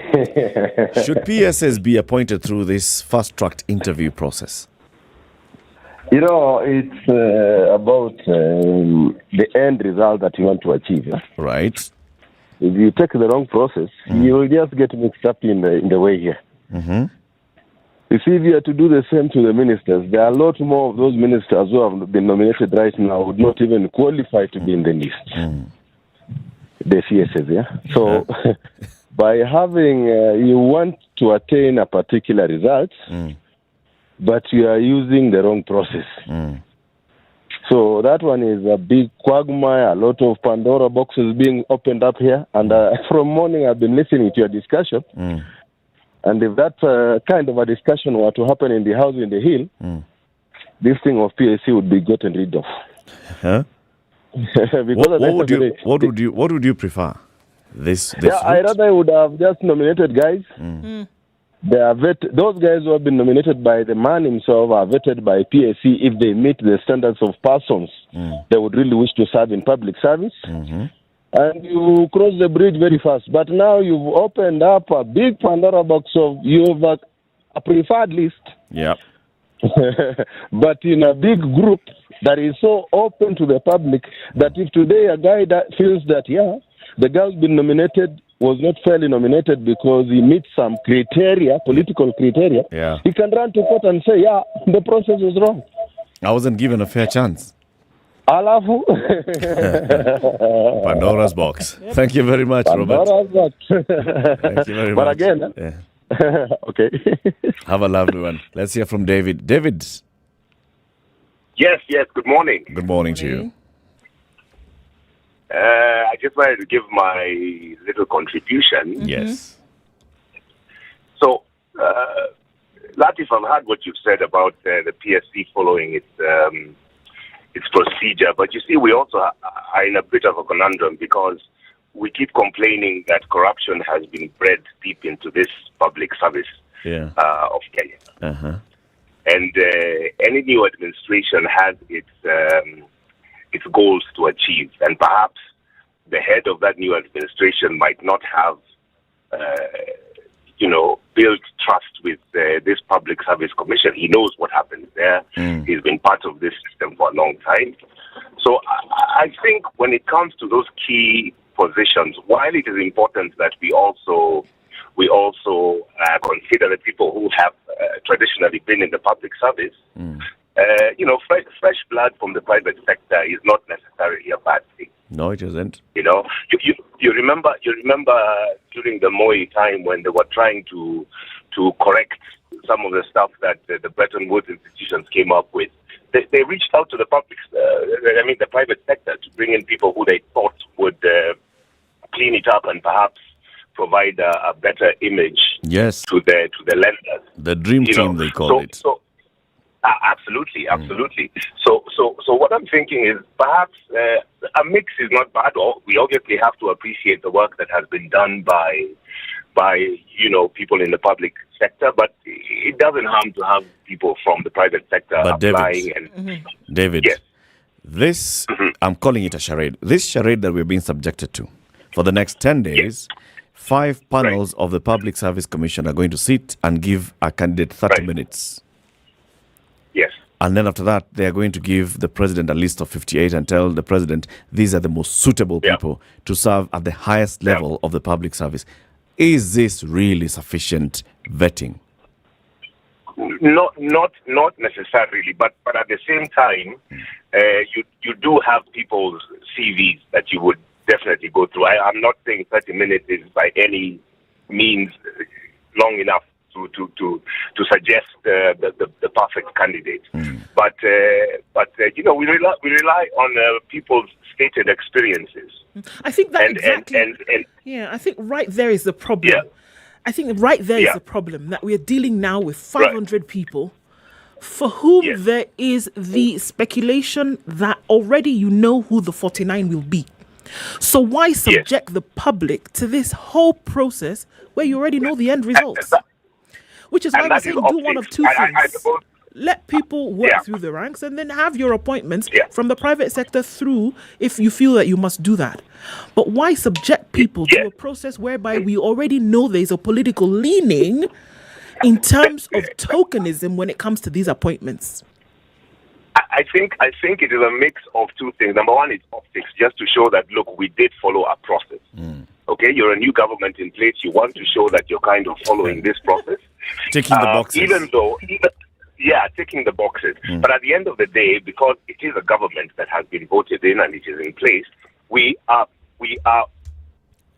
cautiously optimistic that the new chief executive will also exercise some prudence and pick people who he thinks might move his agenda forward if his agenda eventually benefits the country. I don't agree with the process because, by and large, going through the process of interviewing 500 people in such a short period of time is definitely not going to yield the results that would be desirable to anyone who wants success. But it is a process that I suppose has to be followed, whether for optics, whether you will luck out and find somebody who's actually effective from that process.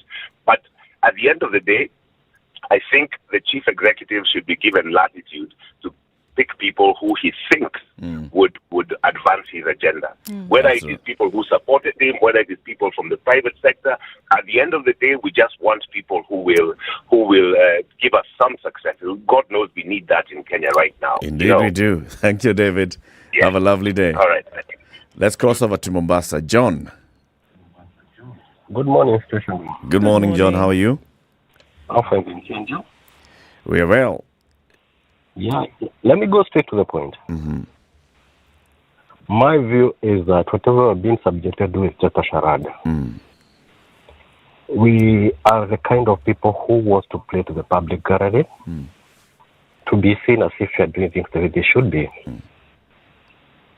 For me, I believe the president who should have come up with just the nominee of the people he wants to work with. And he explained it to us that this is the team that I want to work with, so that when I fail, you lay responsibility on me. But now telling us this is a subject of people being vetted. And we know very well the influx of the people who have not been there in the initial list, adding the other list. It will show these people are the kind of people who have gone up there and lobbied for those positions. So it's just us that they are playing to show us that this is a democratic process. Which is not. And it's just it's just a facade. It's wasting our time. Yes. Thank you very much. Thank you very much, John. You're welcome. 0719-012-600. Should principal secretaries be appointed through this fast-tracked interview process, or should the president just be given leeway to pick his choices? Jumping on that example that you gave about the defense forces in the country, by the time somebody gets to the level of, let's even say, Lieutenant General, looking at those levels, Brigadier, at that level, is there doubt that this person is worth their salt when it comes to matters of this particular profession? Is there doubt? But because this is not somebody that you pick off the street to come in and then be a lieutenant general. It's not somebody that you pick off the street and then award them the position of brigadier general, for example. It is not. This is somebody who has started as a rookie in the trenches. Started in Lynette. Yes. And built their way up. They showed prowess, they showed skill, they showed expertise, they showed promise, and then you rise through the ranks. By the time you get to that level, there's no question that you are going to... At least you understand. You understand the process. You understand the institution that you work for. You understand Kenya's military. You understand all the formations. You understand where each unit is. You understand how decisions are made. You understand how decisions are conveyed. You understand everything. So when you are giving orders as the head of any of the commands, the military, the army, the air force, the navy, you know. And people are going to sit up and pay attention to these things that you're saying, isn't it? Yes. And this is what I'm saying, that we're looking at running the country through the public service. This is essentially what the public service does. Yes. Runs the country. Yes. So wouldn't you want to have people in positions who've risen through the ranks and understand what it was to join as a junior clerk, as a junior officer in said ministry, 1, 2, 3, risen through the ranks after having done 1, 2, 3, next. They understand. Next. Manager, next, director, next, so you get it. So pick from the pool of expertise that currently exists in the public service. That's a good point. Alan on Thika Road, good morning. Hey, Alan. Yes, good morning, Eric. Good morning. Yeah. What's your view on the this issue? The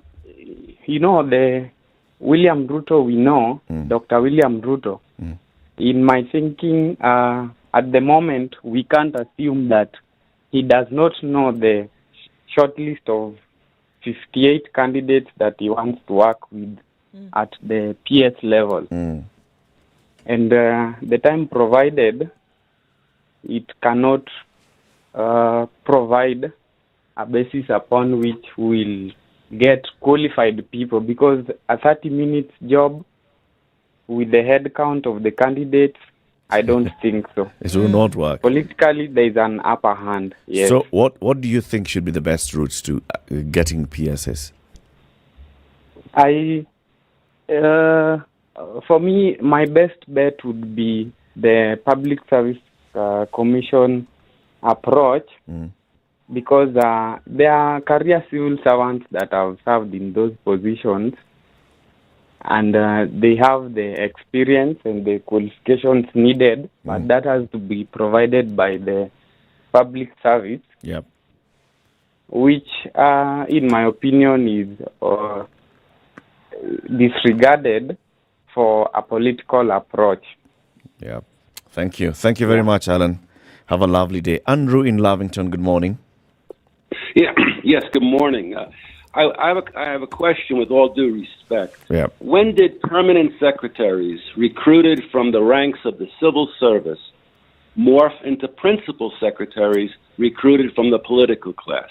If you add all these people who are from out of government to the so-called cabinet administrative secretaries and everybody else, the government of Kenya has become a gigantic eating machine.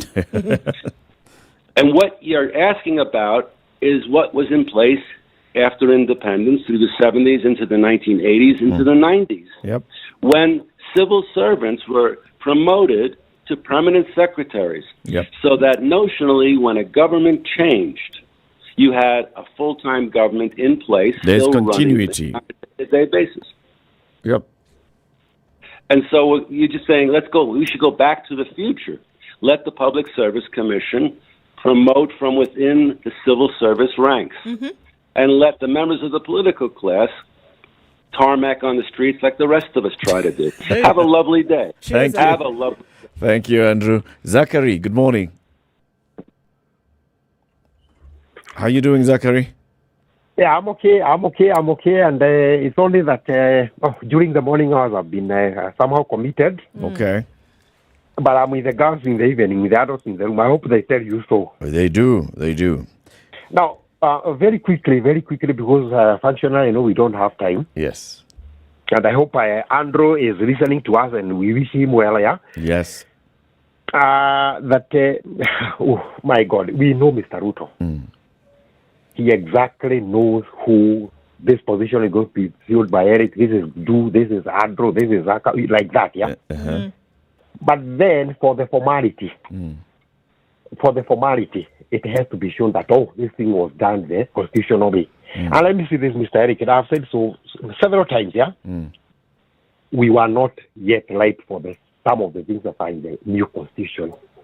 Wow. That me as Zachary, I feel so much represented, yet I'm diminished. My money and my wealth is diminishing because 6 people are representing me, and now excluding the president and the deputy president and the rest. Yeah, too many. Zachary, let's end it there. Let's end it there. Pardon? So I can also hear from Caro, who's in Eldoret. Caro, good morning. Hello, good morning. Good morning, Caro. Hello. Hello, Caro. I think your radio is giving you some confusion in the background. Just some of the comments that are coming in on social media. What are they saying? Kyoko says it's not humanly possible to get the best suited candidates in this exercise because the number is too big, and it's been interviewed by different panels. The exercise is just opaque. He says, let the president nominate and let the National Assembly do the vetting. Get it out done. I agree. The PS should rise through the ranks. Since the government of the day will appoint policymakers in the name of CS and PS, will only be implemented in accordance with the government of the day. Through this, there will be continuity in governance. Pete Ongera says, why not go back to permanent PS and forget about this temporary PS? Sayan says, the interview is just a formality in Kenya. Already, they know who is going to get it. Right? So this is what we're talking about. All of this 9,000, whittle it down to 500. look, we already know who is going to be there. It's a waste of people's time. Right. So since you already know who's going to be there, why don't you use this process of meritocracy, whereby people who are going to serve at that very highest level have garnered experience over the years. And like we say, public service serves, it's a government. They serve the administration of the day. To ensure that there is continuity, have principal secretaries who are career civil servants, who are employees of the public service, not people who are contracted over 4 years, 5 years, or 3 years, and then they can be... No. And then they can... And like I said, this political stem must be separated from the administration of government. Yep. It has to be. It has to be. Keep it here for more in the next hour. The Room is a place where the candidates that you're looking for, who are tech savvy, have been vetted by The Room. Their academic qualifications have been cleared and accredited. They have also been taken through some other extra training. So when you go to The Room, you find the best candidates. Don't do this whole thing of the PSC, apply, get 9,000 applicants, whittle them down to 500, and then you look for 59, and you don't even know where to start or where to end. TheRoom.com is the place to go. A very good morning to you, 8 a.m.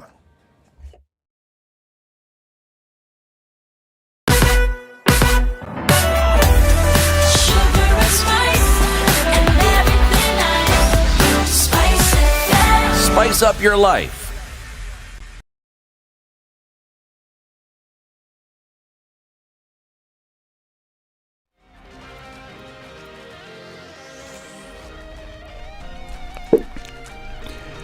Good morning, this is Newswire. I'm Dennis Asseto. President William Ruto has asked the State Department for Investment to work on modalities that will see between 5 and 10 mature state-owned enterprises list on Securities Exchange within a year. The move is expected to also spawn listing on the Securities Exchange as the new administration targets to trim recurrent expenses and mobilize alternative capital for development through the bourse. The president said his administration has also commenced work on the reviewing existing privatization laws in order to repeal or replace them with less inhibiting and more facilitative policy framework to steward rapid privatization processes. All Kenyans, the hustler nation, into the Nairobi Securities Exchange and take the Nairobi Securities Exchange to all Kenyans. I have said and made a commitment, and I have asked the ministry concerned that between 5 and 10 public enterprises that are mature should be listed in the next 12 months. I expect that the private sector will work with the capital markets so that we can also have companies from the private sector listing in the Nairobi Stock Exchange. Nairobi Governor Johnson Sakaja also hinted at floating an infrastructure green bond that will help his administration improve on service delivery. How the city does. We are thinking of innovative ways of attracting capital to finance our projects in this city. Nairobi Water Company, for instance, needs close to 30 billion to sort out the sewerage and water issues in Nairobi. We need an infrastructure green bond for the city of Nairobi to do our metro, to do great infrastructure projects. Unless we creatively think of ways of financing these projects and Kenyans are willing to put their money in there, Your Excellency, we will not be able to achieve this. And the National Assembly concluded debate on President William Ruto's speech delivered 12 days ago when he opened the 13th Parliament. Lawmakers from Kenya Kwanza and Azimio la Umoja One Kenya locked horns on the president's proposals to slash 2022-2023 budget by at least 300 billion shillings, ostensibly to lessen the national debt burden. The minority side in the House questioned President Ruto's commitment and resolve to fight corruption. I don't understand why the president is finding it so hard to call corruption corruption. He will always cut corners and use language that is close to corruption, but he will not call it corruption. If there is one thing that he should disobey his policy of bottom up, it is on corruption. This one must be top down. Honeymoon is over. Today it is exactly 30 days since they were sworn in office. We want the cost of living to come down, the price of fuel to come down, and don't now talk about Ukraine war. During campaigns you said Ukraine war has nothing to do with this. Now we are joining you in cheering that Ukraine is very far from Kenya. We want the price of fuel, petroleum products to come down. The price of unga must come down to 80 shillings as we were promised. Namibia residents in Embu County are worried about the drought situation that has hit them hard. Families can hardly get drinking water for themselves or for the livestock they are keeping. Residents explain that they have gone for a very long time without seeing rain. They say that their children are starving and agonized, and the situation is making them lose concentration in school. At worst, they even miss going to school. They are now asking the county and the national government to come and move with speed and address their plight. Here is Governor Cecily Mbadire. Watu wa Embu ambayo wanahitaji support ama relief ni watu 102,036 ambao wanahitaji chakula immediately na maji, na ambao wako na shida zaidi ni kutoka Mbere North na Mbere South. Mbere North tukiwa na watu kama 29,000 na Mbere South tukiwa na watu about 30,000. Pia kuna parts za Runyenjes. And former National Assembly Majority Leader Amos Kimunya has been freed on 700,000 shillings cash bail by the Anti-Corruption Court in Milimani. He was released alongside two others, former Director of Land Adjudication Lilian Jenga and Jungai Wainaina, Chairman of the Board of Midlands Limited, arraigned for trial in the revived 60 million shillings land fraud case. Jenga and Wainaina were each granted 1 million shillings cash bail. Kimunya will now have to defend himself over accusations of irregularly transferring 25 acres of land worth 60 million shillings in Nyandarua to a private company when he was a minister in 2005. I'm Dennis Aseto. Good morning.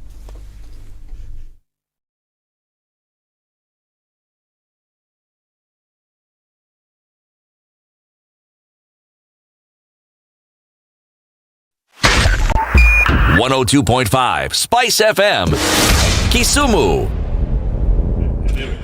All right, so there's traffic coming in through most parts of the city this morning on Gong Road. Not too bad, but we're looking at it moving through into the city and then touching on Haile Selassie, which interestingly enough is heavy then coming off Gong Road, off Jogo Road, onto Landis and then out towards Kamkunji, touches on what's coming from Gong Road. All right, it's also heavy coming from the Outer Ring Junction on the Thika Superhighway. Folks are complaining about the mess that's going on Kiambu Road today. Bumper to bumper, no end in sight. So this one, you're going to need to keep your wits about and patience up to max levels because you'll need it trying to get to that Muthaiga Square this morning. All right, coming off Gong Road and then going towards Naivasha Road into Westlands, still doing the thing as it normally does this morning. The Red Hill Link Road that you use as an escape route this morning is bumper to bumper. So you might want to think about either staying on Waiyaki Way or then, braving what is your Red Hill escape route. So it's really busy this morning. Let's just try to be as patient as possible. Let know what's going on with you. SpiceFM KE on Twitter in an attempt to keep things moving.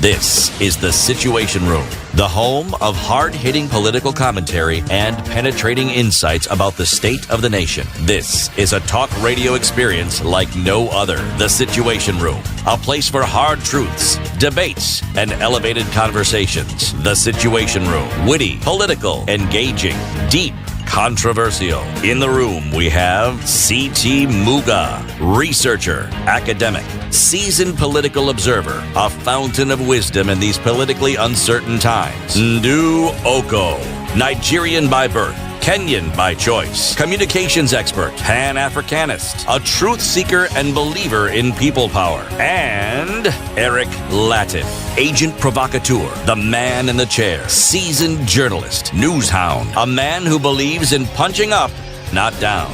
7 minutes This after 8. is the Good morning and Situation welcome Room, to the third the hour only of way the to start Situation your Room. day. Today, Wednesday, the 12th day of October 2022, still celebrating the week, which is the day of the International Day of the Girl Child.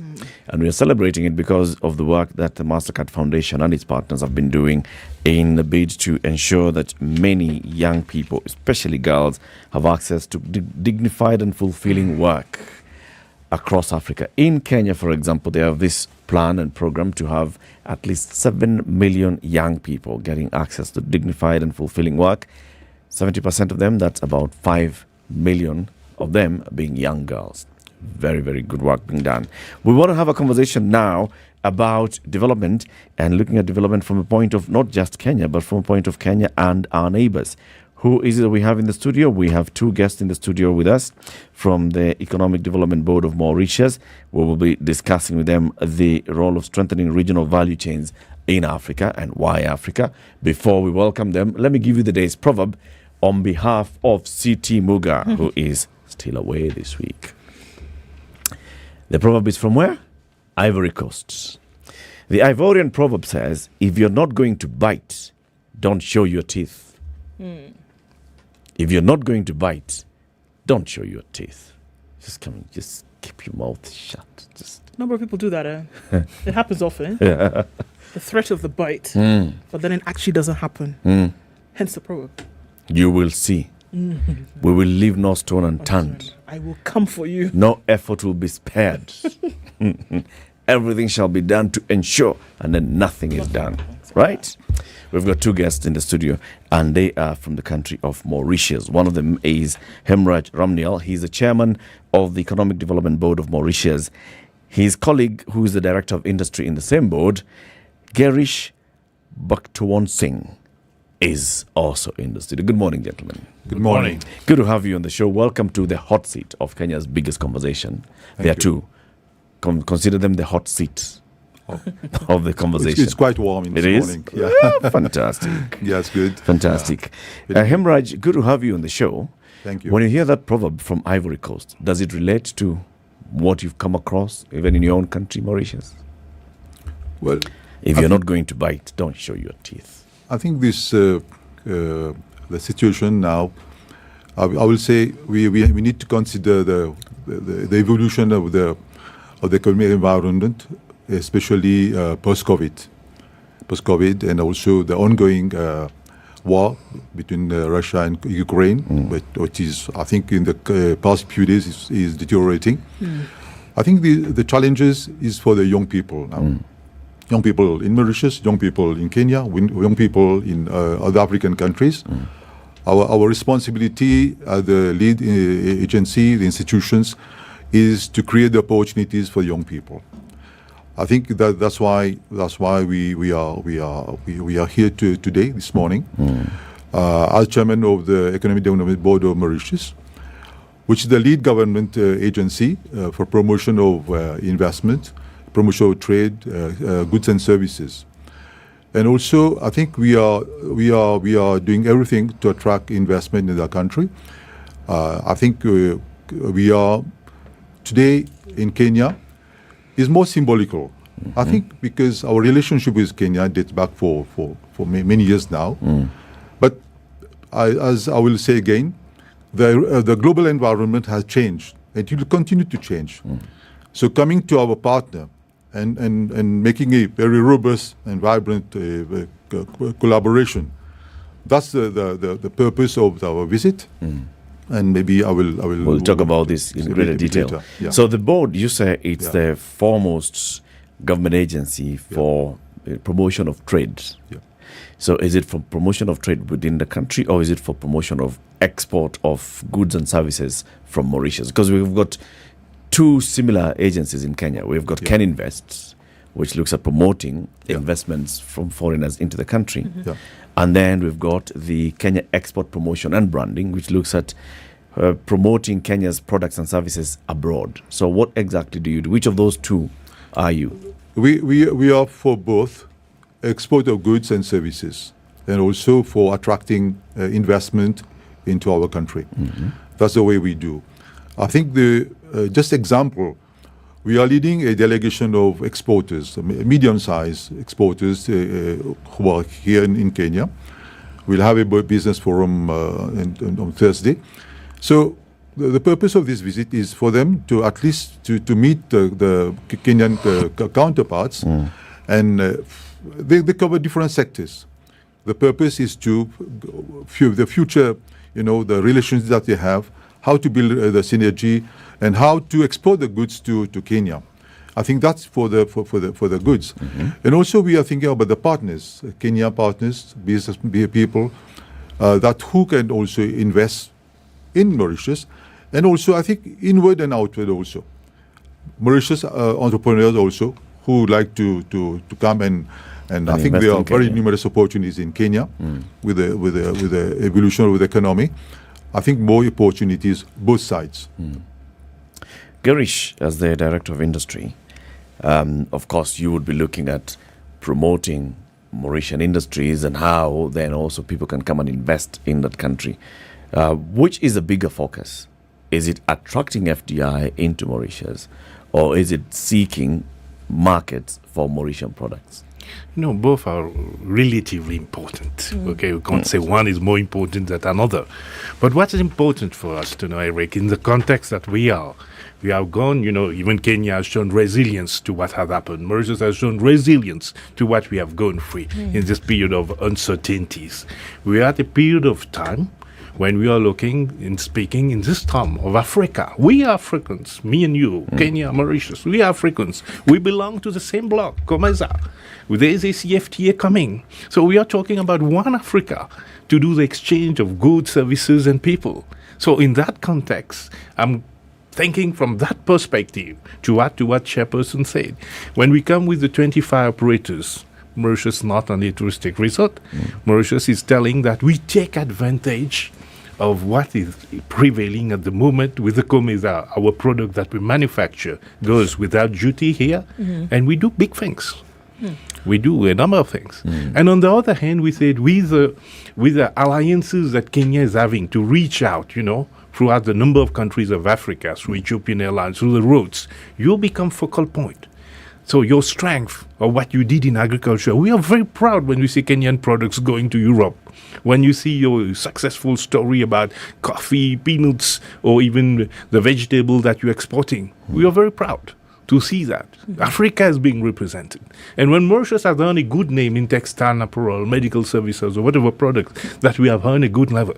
So it's coming from here. So the common objective, the common challenge, we need to increase the intra-trade. And Kenya and Mauritius can show the way. That intra-trade, which is nearly 15% in Africa, very less as compared to Europe, we show the way we can contribute to double it. So I think we need to be ambitious. We need to dream. And, not only seated on the hot seat, but we are warm. So Hemraj, these conversations seem to be mushrooming, maybe have escalated, in certain circles over the last few years. So then the question is then, why is the focus then on Africa, and why is the focus on Africa now? This intra-trade that we talk about, why not before? Or are we only seeing the potential today? Yeah, I think that's a good question, because I think the efforts have been made in the past to reach out to Africa, through Comesa, to SADC, but I think we should realize that there haven't been sufficient efforts, or the focus was more, for example, from Western Europe or for Far East Asia, something like this. But the global environment has changed. I think to reach out to the region, and we had SADC and COMESA, I think is more relevant, is more pertinent in the circumstances now, because why look at very far distance by our side? Mauritius, Kenya is only 4 hours flight. I travel on Monday night. It's 4 hours. Mauritius is close to Kenya. Mauritius is close to other African countries, So why we have to leverage on these opportunities, you see. But we need institutions. We need the institutional framework to work on that, you see. We should create the synergy. We should create the environment. We have been resilient. Kenya also have been resilient. I have been moving around and see that the vibrancy here. Tremendous opportunities. Yeah. So I had the opportunity to discover some people here. I think we are talking about the medium-sized operators, the small size, and also from Mauritius also. Not only to consolidate the sector or exports, creating jobs, but also expanding the foundation, getting more people around. I think that's the objective. And this, we are, as Gary said, we are African country. Yep. Mauritius there. We had a relationship. I think we have to build on that, leverage on that, and let's Africa stand on its feet. ourselves. That's the vision for the people. The African leaders are together. So I think we can, once we join hands together, we walk the talk, and I think that will be the future. You know, the conversation about Africa rising, Africa working together, promoting intra-Africa trade, everybody says that same thing. I mean, it's like a very beautiful song. Yeah. But then what is it that makes us not move as fast? We established the Africa Continental Free Trade Area. Now we are still talking about, selecting some countries that are going to pilot. Kenya is among them. But how much speed is there in the implementation of the Africa Continental Free Trade Area? How much, synergy has there been since the establishment of COMESA, which you are also a member as Mauritius? How much potential are we really dropping? Yeah. Well, let me, to bounce back to what has been stated by the chairperson and talking about Africa and replying also to your subsidiary question that follows, okay? The uncertainties of COVID is teaching everybody lessons.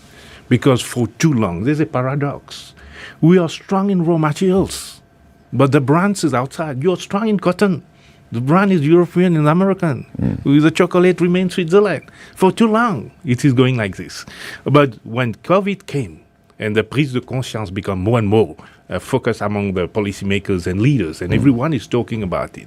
But from the context of Mauritius, being a small island with no big markets and no raw materials, this is what we have been doing always, transformation and selling products. And what we have been doing prior to that. We have companies that grow cotton next to us in Madagascar. Yeah. We develop the yarn. We export to Africa only. We are a company coming to Mauritius, bringing the gold from Africa. We are refining for export. So there are many examples like this. And the question now when we are talking about an economy like McKinsey predict $5.6 trillion in African business opportunities, and if progressive countries like ours, Mauritius and Kenya, don't show the way, we have to show the way. Because, there are a number of issues associated when you develop this particular value chain, okay? Logistics, the way you need to connect, to get people to stop saying no and see and value our brands. So there's a number of investment that goes on in that. Investment in terms of energy, people, etc. But once you unlock the door, see the arrangement that you are having with Ethiopian Airlines to reach a number of countries, including cargo. See, in Mauritius' perspective, what we did with regards to COVID, we came with a scheme called freight rebate scheme that allowed Mauritian exporters to go to a number of ports of Africa and get a refund of nearly $300 per 20-feet container. Okay? So Freight rebate scheme. Okay? So you see, the initiative of each country, and if we can combine it together and be complementary, and we walk along this idea of making through Africa, okay, instead of we buying our raw materials from Asia, we'll increase our intra-trade. This will be good for the GDP of every country. So the question is, we did it on small scale. Now we want good, reliable partners to do it in a bigger scale. And that's why the chairperson is here. Me, I'm here. A delegation of 25 people from Mauritius are here with the category of product that they are bringing and that they have been selling to five-star hotel in Mauritius, water tubs, things, all these things that we are doing will eliminate or diminish, to a certain degree, the imports that we are doing from outside Africa.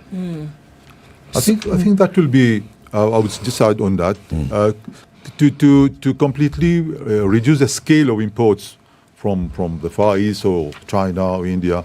It will still is saying we are playing within these regional blocks. We're playing, through these trading blocks. So what does it look like practically? What is it that Mauritius has done for you to say, okay, we can still be a powerhouse. We can still be a strong trading partner. With what? Yeah, I would say, if we go back to the, I think in the 70s and 80s, I think we have moved on the industrialization in Mauritius very fast by phases, and I think we have now, I would say, about 50 years of experience for the industries, and I think the culture has really synced in, and people are more keen to embrace new changes. I think the business model that we have in the past has changed. There's evolution. Now it's more. Previously it was more labor intensive, but now it's more other types of business models. I think that will help. I think the entrepreneurship that we are promoting in Mauritius, and also would like to also join hands together also in Kenya or other countries, because this is the first leg. We're moving to Tanzania after that, after Botswana, so we are moving to other two places later on. But that's the spirit. That's the spirit we are bringing. The experience, the expertise that we have gathered, because we do have multinationals in Mauritius. Over the years, some very few have stayed, but others, Mauritians, have taken the lead, and they are moving fast, and they are doing very well. So as we go along, I think that will be the way that we can have a new business model or partnership between Mauritius and Kenya and other countries also. What would the view look like? If we look at the 19 or so members of COMESA, for example, so Kenya, Mauritius, and the others are members of COMESA. Now, Mauritius is known for, tourism and also the financial services, right? What else would you say that Mauritius then brings to the table? I'm basically pointing the question this way. Yeah. There has been some argument that such regional blocks should look at strengths and leveraging on each country's strengths. If a certain country is very strong on production of raw material, another country then would be very strong on the processing and value addition, that is the industries in that country, and then supplying in the entire market. Would that be a direction that you think we should take, or should we just continue doing what we're doing? You have people who are growing coffee in Kenya, in Rwanda, in Uganda, in Ethiopia, and we end up competing on who has the best factory. No, I think we have to go to respond to these questions to the facts and figures. Okay, the complementary approach has always been our approach. The UNCTAD index about transformation already shows the indexes with regards to Mauritius being number one in transformation. That's what we are strong. And coming back to the question of Indu that was saying, what were the lessons learned, what we Mauritius is bringing, okay, with regards to that 50 years plus of experience that we are having. So imagine we, a Mauritian company, starting in a garage that end after 20 years to be a lead exporter of garments to USA. Imagine this company is dressing the royal family through barber. Imagine Mauritius now developing medical catheter that we are exporting to India.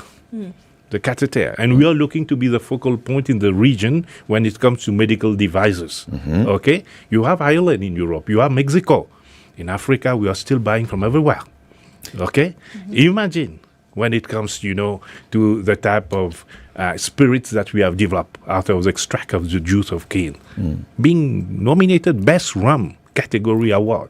And imagine we are supplying this, the brand, in the region. So this is what we are looking to do, because every country have got their uniqueness and what they did very well. We have a very big market. A very big market of billion people, 1.3 billion people among an important youth population over here. So what we are talking is there's place for everybody. What we require is probably to be daring, to be passionate, to be tenacious, okay, and to make the dream real. And of course, everyone will not be moving at the same speed. And that's the reason for us in Mauritius, that we have been doing it, in the middle of the Indian Ocean. We have been selling to Europe, to USA, to South Africa, and we want to diversify. And that's like-minded partners are those partners that we can see in Kenya. Like-minded partners who believe in democracy, who have such an ecosystem, and obviously will be able, to make the dream real. It seems easy, isn't it, that what you would need to do is just flip the switch, and then everybody would get on to this, because in the mind it would appear that, look, we are developing and these things on the continent. Why not trade amongst ourselves? If Mauritius is doing this, why must Kenya, why must Ethiopia, why must Rwanda buy from outside the continent, looking on the western side of the continent as well? So if it seems so easy for the mind to fathom, what is the challenge then of implementation? Why is it so difficult? The response to this question is very important. I think the strategy that we have adopted and our presence today for Mauritius and the direction from our Prime Minister, from the government, is a visionary. And the fact that we have come to Kenya, and I mentioned it earlier, it's not only Kenya. We're moving to Botswana, and we are going to Tanzania also. In the recent past, we had missions to South Africa, and we are reaching out to other African countries.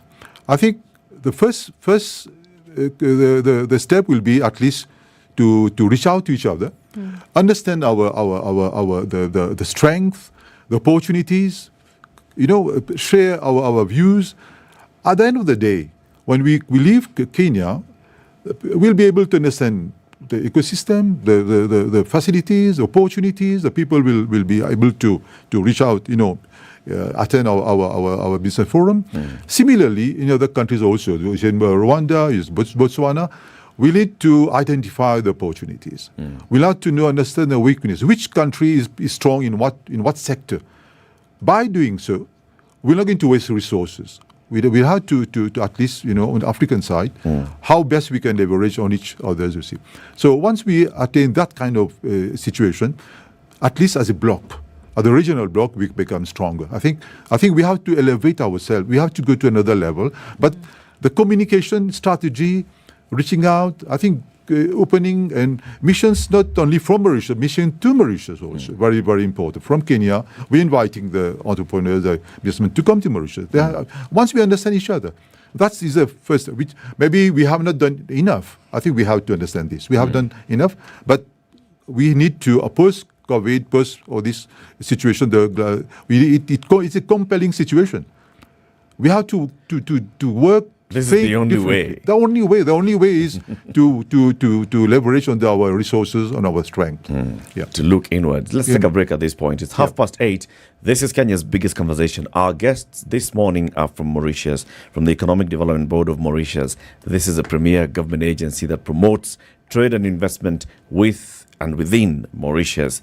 Hemraj Romnial is the chairman of the board, and Gerish Bhaktawonsing is the director of industry. They are here in the country with a delegation of 25 entrepreneurs, meeting with Kenyan delegations of entrepreneurs and government agencies as well, looking at how we can grow partnerships, strengthening regional value chains in Africa. What is it that we can do within Africa to grow intra-Africa trade? Gerish, have you heard of a virtual marathon? Sorry? You've heard of a marathon, right? Yeah. Eliud Kipchoge. Everybody knows Eliud Kipchoge. One of the things that Kenya exports. Now, and one of the things that we are very good at. Do you know that you can actually run a marathon virtually? Everything is going virtual. Yeah. Ndu can explain this to you. We are taking one at the end of this month. Standard Chartered organizes the Nairobi Marathon on a yearly basis. And of course, we talk about the challenges of COVID. And so that's one of the things that came out. So how are you going to get people to keep running for a good cause when people cannot meet? So there's the marathon that takes place on the 30th of October, and that's the physical run. But giving an opportunity for people globally to run as well, record your times, put them on the leaderboard so you have a chance to participate in the Standard Chartered Nairobi Marathon as well. It goes towards a good cause, future makers, making sure that young people have access to opportunities later. So register for the race.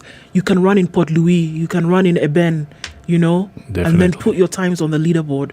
Register while you're in Nairobi, register, run in Mauritius, and participate. Yeah, I should say bravo for this initiative. And obviously we'll run, be it in Port Louis, be it in Mauritius. Okay, we love jogging. You do, huh? Yeah, we do. All right, so this year you're participating in the Standard Chartered Nairobi Marathon. From Mauritius. From Mauritius. But there's no time difference, right? No time big difference. time difference. No, there's no time difference. Yeah, obviously. 27 minutes to 9. Let's take a break. We'll be back shortly.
Sunny conditions in Nairobi. We'll see highs of 27 and lows of 13 today. It's 15 and sunny in Nakuru, highs of 26, and we'll also see highs of 26 in a sunny Nyeri at 15. It's 16 and sunny in Eldoret, highs of 24 and lows of 11, and rain showers in some parts of Mombasa at 25 with highs of 29. We'll also see highs of 29 in Malindi, where it's currently 26 and coming down to lows of 24. 22 and sunny in Kisumu, highs of 28 and lows of 18. And Kakamega is sunny at 22 with highs of 28. We'll see lows of 14.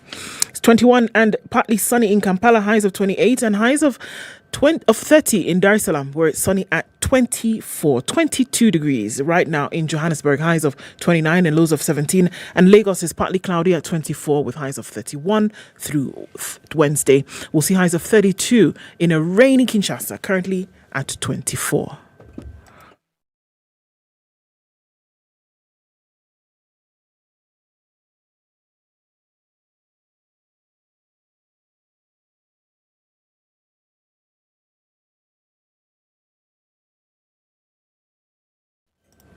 All right, still looking at heavy traffic in certain parts of the city. Kiambu Road is an absolute mess this morning.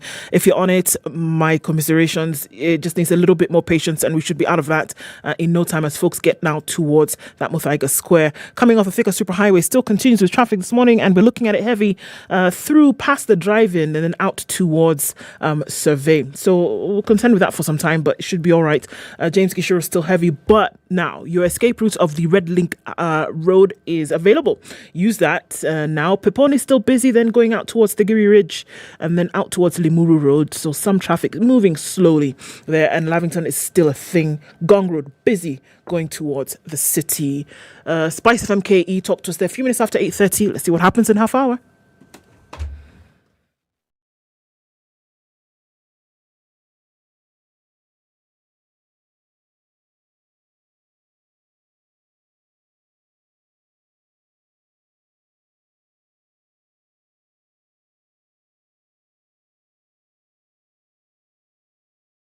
Mature, intelligent talk every morning.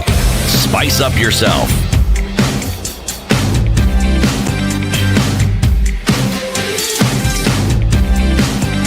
Mornings done right. 94.4 The conversation continues at 24 minutes to 9. This is a Situation Room on SpiceFM and KTN Home.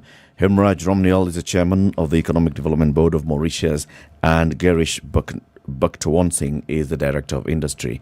And the same board, they are here in the country leading a delegation of about 25 entrepreneurs, meeting with the Kenyan counterparts and government officials as well to explore ways of strengthening business relations and also strengthening regional value chains in Africa. We talk about very many things about intra-Africa trade.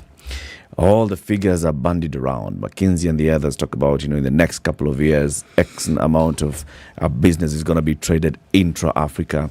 We have, of course, the Africa Continental Free Trade Area. We've got the regional blocks, COMESA, the EAC, the SADC, the ECOWAS, and all the others, and looking at how can we improve our relations within Africa. But like you two gentlemen are saying, something has actually catalyzed our thinking into fast-tracking our thinking. And this is the COVID pandemic and then the ongoing skirmishes in Europe, which are making Africans look at and seeing how can we start relying more and more on trade within Africa and leveraging our strengths. We are very resource-rich in terms of raw material, in terms of human capital, in terms of the expertise that we need. But then we end up importing a lot of what we import from outside Africa. We've got to change this. It has to be a paradigm shift. And this is a conversation that needs to keep happening all over and continuously.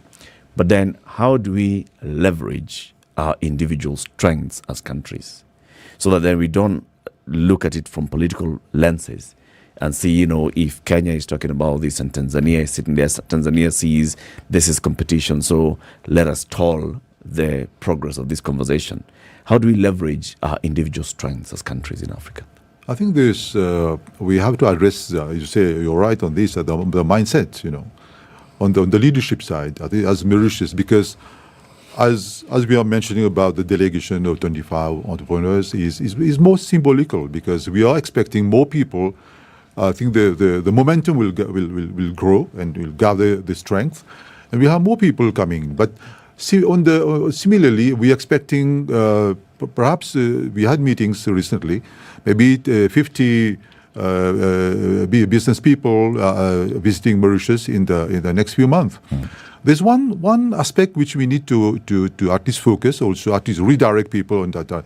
We have trade agreements with China, FTA China, with India, with Turkey, with Pakistan, and all these trade agreements just give the facility, to access to the world population, to the market, a huge market of 70%.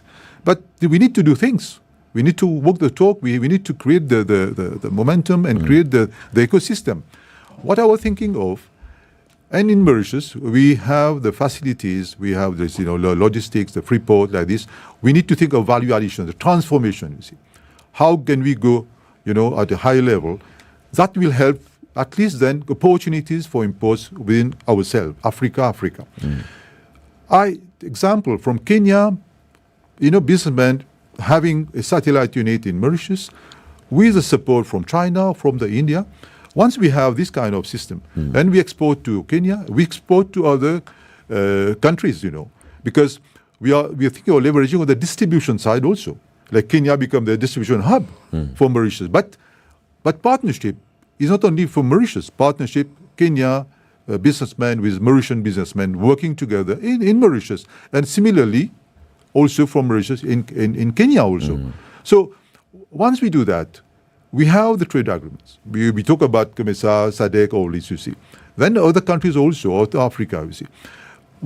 I think what we need to do, we have to stimulate, we have to encourage people, you see. The conversation, you say, needs to happen. It's happening. Our presence here at High Profile is more symbolical. And I think we have to gather momentum. Yeah. We have to think all the leadership, I think, is happening. But as we move on, that will encourage more people to think in this way, intra-region trade, and I think that will give the results for the countries. How? I would say that, yes, Chairperson is right, but if we have to put it in words or what you are trying to say, the continuous, consistent, incredible efforts from all of us, all countries. Can you imagine from the perspective of African market, we are still importing sugar from elsewhere.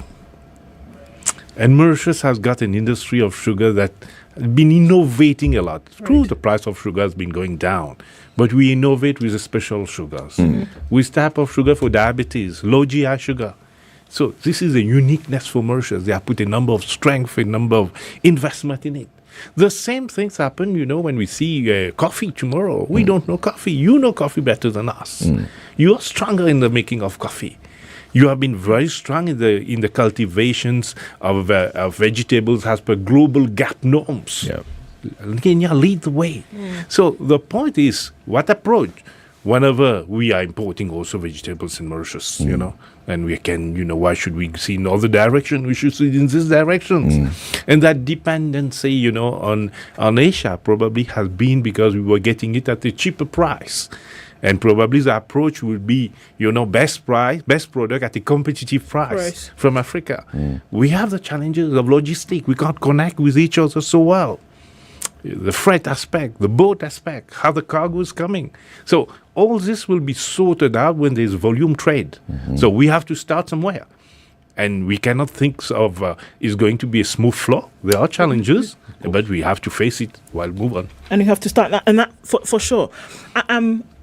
How do you see this playing out?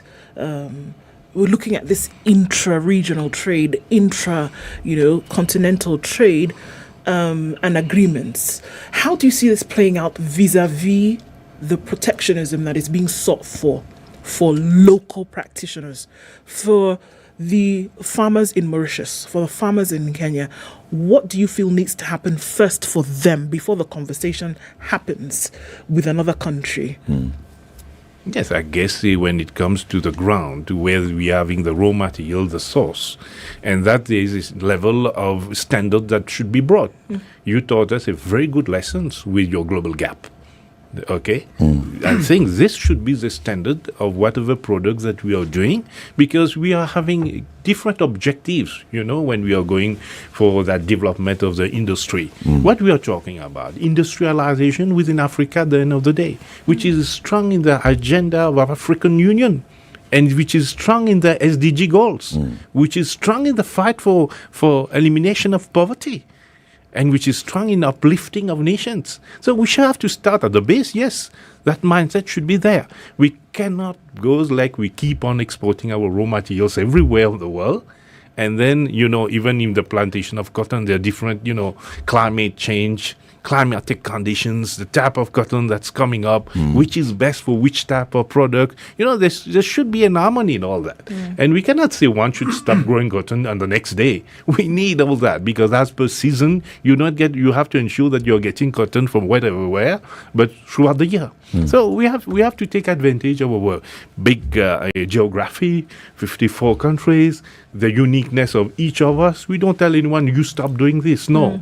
But you progress strategically to a level of quality that we are competitive in international market. I think I would like to add, the approach also, the inclusive approach of this segment of the society, the farmers, the people who need support, who need to come in the mainstream.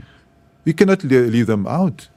When this progress, the economic development, everyone should be seen to be part and parcel of this movement. The farmers, those people, of course, education is very important, and driving technology. The farmers have, and it's happening in Mauritius also. What they have done is investing in the education of the children. The children are taking the lead now, and gradually technology is helping us. The agri-tech, agri-hub, technology-driven activities. Every segment of society need to be seen that, and we have common, challenges in Mauritius, in other countries, you see. But the driving force will remain education. Nice. It reach out to the people. The healthcare also. The healthcare comes together. In Mauritius also we have come across this one, you see. But when we have an inclusive approach, the people buy in, they are encouraged to join forces together. And the transformation, start from there. Then, as we move on the production side, large-scale production, then they find that the products are competitive, the market readiness, they are reaching out to different countries. So the whole ecosystem moved to another level where people, they find themselves there. You see, I think that's the approach should be about. We are having it in Mauritius. We are investing a lot on this, and I think we can share and also learn from Kenya what things happening, because you have a very the broad base of SMEs, medium size, everything, you see, and that's the segment where we need to create jobs, and we can do it massively once we understand and leverage on the strength. I think those things, in my very layman thinking, would require two sets of approaches, or both of them working together, private sector and public sector. Now, when it comes to public sector, this is why you bring in now the politics of the individual countries. There's political goodwill, building of political trust, and fighting the suspicions that would come in with politics. So, for instance, with your country, Mauritius, because of your tax policies, you're considered a tax haven. And so there are many companies then that say, we are registered in Mauritius, and they enjoy some sort of tax benefit by being registered in Mauritius. And some people would then say, because this company is registered in Mauritius, then they're not paying the amount of tax that they should be paying in Kenya or in any other country. And so then Mauritius is viewed suspiciously from a political lens by people in the various countries. Also the issue, for example, of the free port and such. How do you see that playing out? What's the kind of experience that you've had when you go and say, we are from Mauritius and we are promoting business, and people look at you? Do they tell you, oh, so you're the guys who are denying us tax revenues? I think I would like to thank you for this question, because this gave me the opportunity to share some very important information. We had a report from Capital Economics report which came into 2021, and I will mention it. The role of the Mauritius IFC is playing a strategic role in attracting investments and promoting for and across Africa. Just to give you some figures, more than US dollars 80 billion of investments have been structured from Mauritius into Africa. Very key information, you see. 80 billion US dollars investment have been structured from Mauritius into Africa. FDI mediated through Mauritius supports 42 million jobs in mainland Africa. So, and thirdly, taking tax. We talk tax, we know, but it is very unjust kind of approach towards Mauritius. And I can tell you, $6 billion of tax revenues for Africa, for African governments each year. So when we general comments, remarks, we do have. But when we have this study, commissioned last year, and this happened. I'm talking about last year's figures. So this is a 2021 report. So is it capital economics report?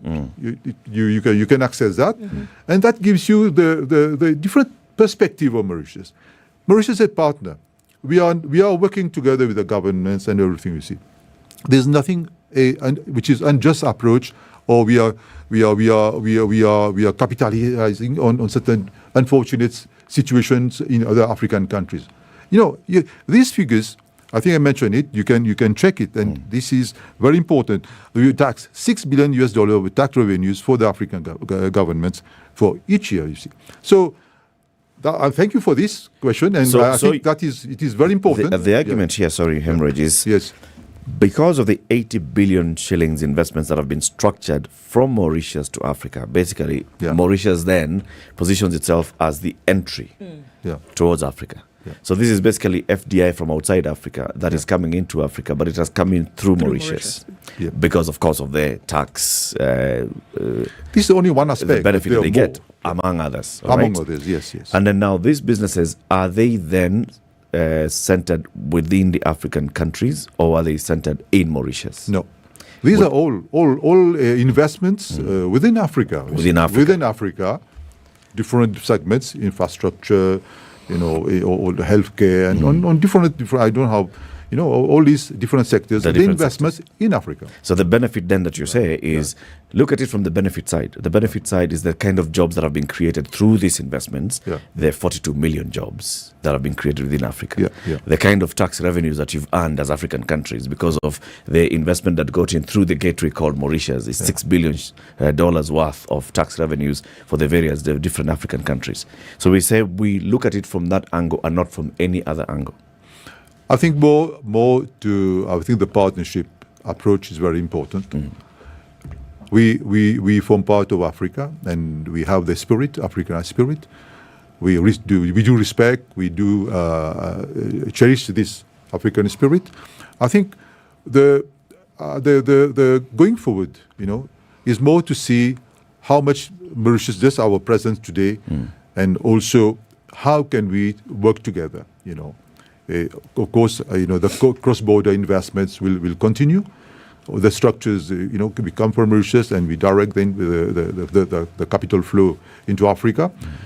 The point is, what is the level of development that is creating in Africa? What are if we have natural resources, we have, as you said, young population, the educated class, everything. So once we have equity, when we have the finance coming in, and once is the development, then there are more opportunities for the people. I think we have to see the positive side of this value creation, for African countries, and also per se improvement in the living of the living standards of the people. That is contribution. Right. When you see the mobile, the penetration of the mobile phones in Africa, in Kenya, you see how the standard of living is improving. You see, but it is going to improve if we don't have the openness policy, we don't have investments. That will not happen. You see, so I think we have to work to see Mauritius as a partner, as a credible partner, as a partner who is not making, making out to a situation that, it is one-sided, we are making profits, whatever, but we are a credible and long-time partner, and of course we'll have, as you said, also the inclusive approach going forward. And on that, I will add to it. This is very important because you mentioned about the type of approach. So the vision that we see, the vision is see the emergence, that we become a continent of middle class. And to be a continent of middle class, we need not only private and public, public analysis, civic sector also. The private is good in creation of wealth, public in developing the policies, managing, and the civic sector, very important for the common good. They act as the equilibrium, you see. So in this approach that we look at things and knowing the dangers that look at us, don't forget, Mauritius is a small island development state. Okay, we are vulnerable. Okay, and for us, it has always been a policy of win-win. We never thought of a policy of win-lose. And you have to understand that ecosystem Mauritius, because Mauritius, there was no native. People came from Africa to stay there. People came from Europe to stay there. People came from India and China. And when we develop our identity is an African identity. You see? So in that particular identity, we cannot, with the main line of Africa that we belong, that we follow, that we live it in our day-to-day life, in our DNA, whatever is happening in it. So our motivations is to contribute for that upliftment, because at the end of the day, the upliftment of the people is the final objective. And can a balance be struck then between achieving and maintaining trade sovereignty, for example, for each country, while then participating in this intracontinental trade? Is it possible to have the maintenance of that sovereignty at national level for each country while also trading with one another? We have to understand, we operate within the market system. At the end of the day, it's about demand and supply. We have to create the demand. You may be in the demand side, you may be in the supply side. We cannot be everywhere. And the system that is prevailing, where consumption is increasing, and consumption is increasing nearly exponentially, and we have seen the emergence of certain new important cities. Dubai is now an important city, but what was Dubai a couple of decades before, you see? So we can be while being practical, but visionary, for all, and of course looking at the bigger picture, be definitely successful. So the point is, we did, like you say initially, lots of talk. Now it's a question of walking the talk, so that at the next interview that we can state. We'll be looking back at the progress made. About successful case study that has happened, so that persistent efforts of ours of saying, no, we never say die, we persist. We know there are difficulties, we persist, we develop trust, and we have this collaboration. I want to, because we're coming to the end of the conversation, as you talk about the delegation that you're leading in the country, the 25 entrepreneurs, you're meeting with local entrepreneurs as well, and government, and like you said as well, the civil sector. Where is the meeting? What's taking place? What kind of a structure are these conversations taking? Maybe Girish, you learn. Yeah, in fact, we are meeting on Thursday and Friday at Mercure Hotel. We're having business forum. Initially, it's going to be a breakfast meeting with business forum where we are going to explain about this vision that we try to explain here, the merits of Mauritius, the merits of a partnership with Kenya, the merits of Africa, all the advantages which is there, to get people to understand that doing business within the prevailing rule, say COMESA rule, you can buy from each other duty-free. You can get advantages like Kenya is having that we were not knowing. The question of connecting flight, connecting cargo, that we Mauritius are offering on the freight rebate scheme, the low tax prevailing, and how this alliance can bring even not only exchange of goods, exchange of services, exchange of people. There are Kenyans also attending the Middlesex University in Mauritius. There are a population of Kenyan students which is there. And we welcome them, and they are very happy for instead of going and paying that much in UK, and they are doing the same studies in Mauritius. So the ecosystem have got a number of advantages for both, because at the end of the day, we want Africa to grow. That's the thing. So it's taking place at the Mercury Hotel, and this is the former Crown Plaza, Upper Hill. Yeah. You said there's a breakfast session tomorrow, and then followed by B2B meetings with the 25 operators present that will give the opportunity for them to explain about the product that they manufacture, that they are looking alliance, distributors, partners, or even, investors to join. Okay? So this is what we are looking for. Let's make a team. Let's do that. Let's construct. Yeah. I know, Chairman, you'd like to add something, but we're running out of time. Okay. It's about 20 seconds. Thank you very much, gentlemen, for joining us. Hemraj Romnial is the chairman of the Economic Development Board of Mauritius, joined in the studio by Girish Bhaktuwansing, Director of Industry. They're having this session tomorrow. Please, how do you join? Do you need to register, or do you just show up? You can show up. It's on Thursday and Friday. There was a linkage for registration, but you can also walk in to attend this particular event, which starts from 9:30. Asante sana. Keep it here for more conversations coming up in the next hour. Good morning. It's 9 a.m. Thank you. Thank you. Merci beaucoup.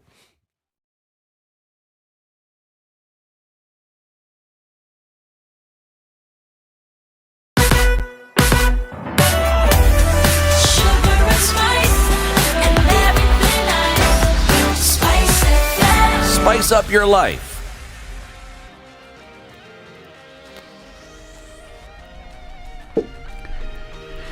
Good morning, this is Newswire. I'm Dennis Oseto. Deputy President Rigathi Gachagua will inaugurate the Working Party on Education Reform tasked to review the competency-based curriculum.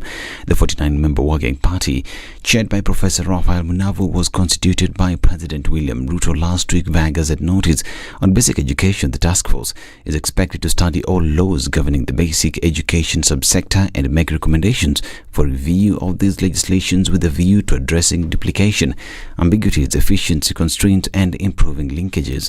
It will also review and recommend equitable access to education, especially for those facing social, economic, and geographical marginalization of vulnerable populations, children, and persons with special needs. And Bay Area residents in Embu County are worried about the drought situation that has hit them hard. Families can hardly get drinking water for themselves or for the livestock they are keeping. Residents explain that they have gone for a very long time without seeing rain. They say that their children are starving and agonized, and the situation is making them lose concentration in school. At worst, they even miss going to school. They are now asking the county and the national government to come and move in speed and address their situation. Here is Governor Cecily Mbarire. Watu wa Embu ambayo wanahitaji support ama relief ni watu 102,036 ambao wanahitaji chakula immediately na maji, na ambao wako na shida zaidi ni kutoka Mbere North na Mbere South. Mbere North tukiwa na watu kama 29,000 na Mbere South tukiwa na watu about 30,000. Pia kuna parts za Runyenjes. Now, most of the country is likely to experience sunny, dry weather this week, according to Kenya Meteorological Department.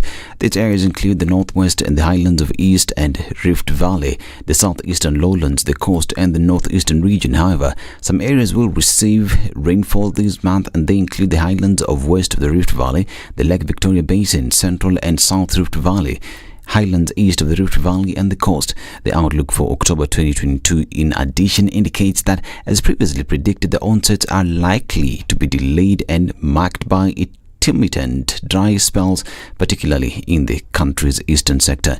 Meanwhile, the latest National Drought Management Authority report shows that the drought situation in the country continues to worsen in 20 of the 23 ASOL counties, with 3 more counties sliding into the alarm phase of the drought. And the International Monetary Fund has once again downgraded its forecast for the global economy, with a sharp warning that the worst is yet to come, and for many people 2023 will feel like a recession. The agency said that it expects global growth to slump to 2.7% next year, with a 25% probability it could fall below 2%. That compares with projected growth of 3.2% this year. The figure for next year is 0.2 percentage points lower than the IMF's July outlook, as Russia's war in Ukraine, high inflation, and a slowdown in China drag on activity. Now, Cube Renewables has developed anaerobic digestion technology to help flower farms turn discarded flowers into energy. The new innovation, which uses bacteria to break down organic matter and generate biogas that can be used for cooking and generating electricity, is backed to help flower farms deal with waste management challenges from discarded flowers and reduce high energy cost. The farm, one of the largest Kenya producers and exporters of flowers, discards up to 1,825 tons of waste each year, which is either dumped in landfills or composted. And a man has murdered his 3-year-old daughter before ending his own life by suicide. In Machakos County, Machakos County Criminal Investigations Officer Frederick Ikal said investigations have been launched to ascertain the motive behind the heinous act. The children stumbled upon the body of their little sister and that of their father dangling from the roof truss when they went to pick their sister so that they could go to school together. Detectives are pursuing his wife, who went missing after the incident. This is Newswire. I'm Dennis Aseto. Good morning.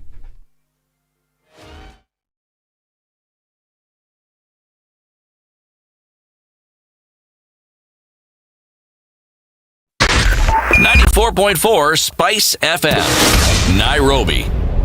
All right, at a few minutes after 9 o'clock, we're still looking at traffic in some parts, but it looks a lot better than it was about an hour ago. On Jogo Road, heavy towards Kamkunji, and then you see some on Landis Road, which will also take you then through onto Gong Road after you come in through Haile Selassie. Still, doing the rounds on the Thika Superhighway, as well as some on Kiambu Road. We'll see that diminish in a short while. Ring Road Westlands, still some traffic as you're getting into the CBD, and also on James Gishuru, it's fizzling out, but still some traffic there. Peponi Road, also some traffic as you're going into that whole Red Hill Link Road area, still coming and going. So still a few more minutes into traffic hour. Let's see what happens in about half hour or so. Let you know what's going on. SpiceFM KE on Twitter. Let's keep things moving.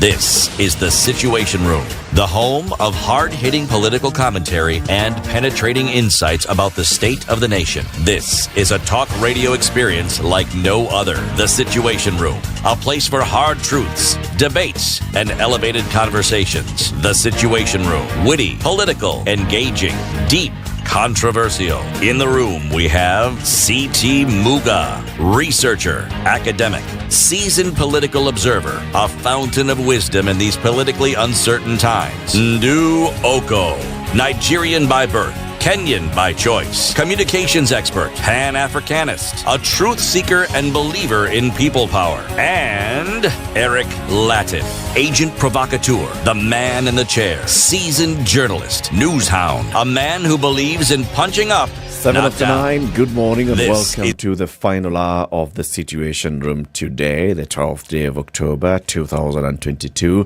This is the show where we tell you very many things, politically, development and all. And also how you can win 2,000 bob worth of Airtel airtime. What are we asking today? Who are you sending money to is the question today, and what are you sending it for? So that question comes in today for you to win. Who are you sending money to today via Airtel, and what are you sending it for? For a chance to win 2,000 shillings worth of airtime, let us know what that is. Remember that you can make your payments via Airtel and also till ni till. I'm sending money today for whatever purpose. You can do it easily, transaction. Yep, and once you get that Airtel money as airtime, you can use it to buy data, and then you go online. You send an SMS to 40299 for a chance to win an acre of land. If winning 2,000 is too mainstream for you, you can win 2,000 and then also win 1 acre of land, courtesy of AMG Realtors. And just keep winning. Like that. This is a land buying and selling company. They like saying that they are a buying and selling company. They buy land and then they sell it to you. They are not like a broker of somebody else's land. They sell you their own land. So they're saying they've been in operation for the last 10 years. And to celebrate 10 years of operation, AMG Realtors is giving away 10 acres of land.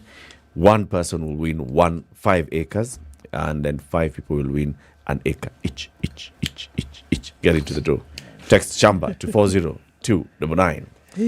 Our guests in the studio are going to talk about urbanizing Africa. Okay? Okay. Urbanizing. You know, urban does not necessarily mean Nairobi. Even Nanyuki can be transformed into urban. Sawa. It's true. Yeah. Before we welcome them and say hello to them, let me give you today's proverb on behalf of CT. It's from which country? Côte d'Ivoire. If you're not going to bite, don't show your teeth. If you're not going to bite, don't show your teeth. Better just shut up. Kabza? Yeah, coil your tail and go. Yeah, just coil your tail and go. Sit at the corner.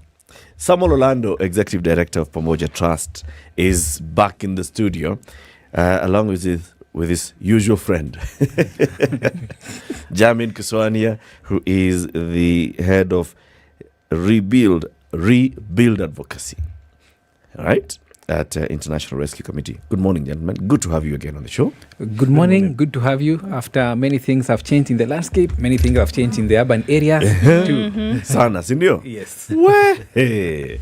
Last time you were here, there was a different president and a different governor. Imagine many things and different MCAs. Many things have changed in terms of governance. Yes. As Pamoja Trust, you're dealing with different people. Now you have to introduce yourselves to a whole new realm of people. Exactly. Especially when it comes to urban areas. Exactly. Uh-huh. And the last time you were here, you were speaking about the People's Manifesto. Yes. And now you're in a different phase.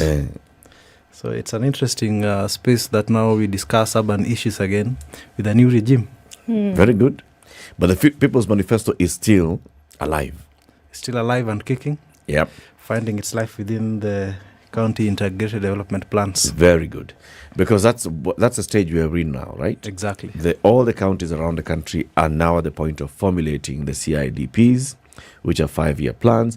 I was having a conversation with somebody yesterday and he was telling me, so these plans, they're just very high-level ambitions.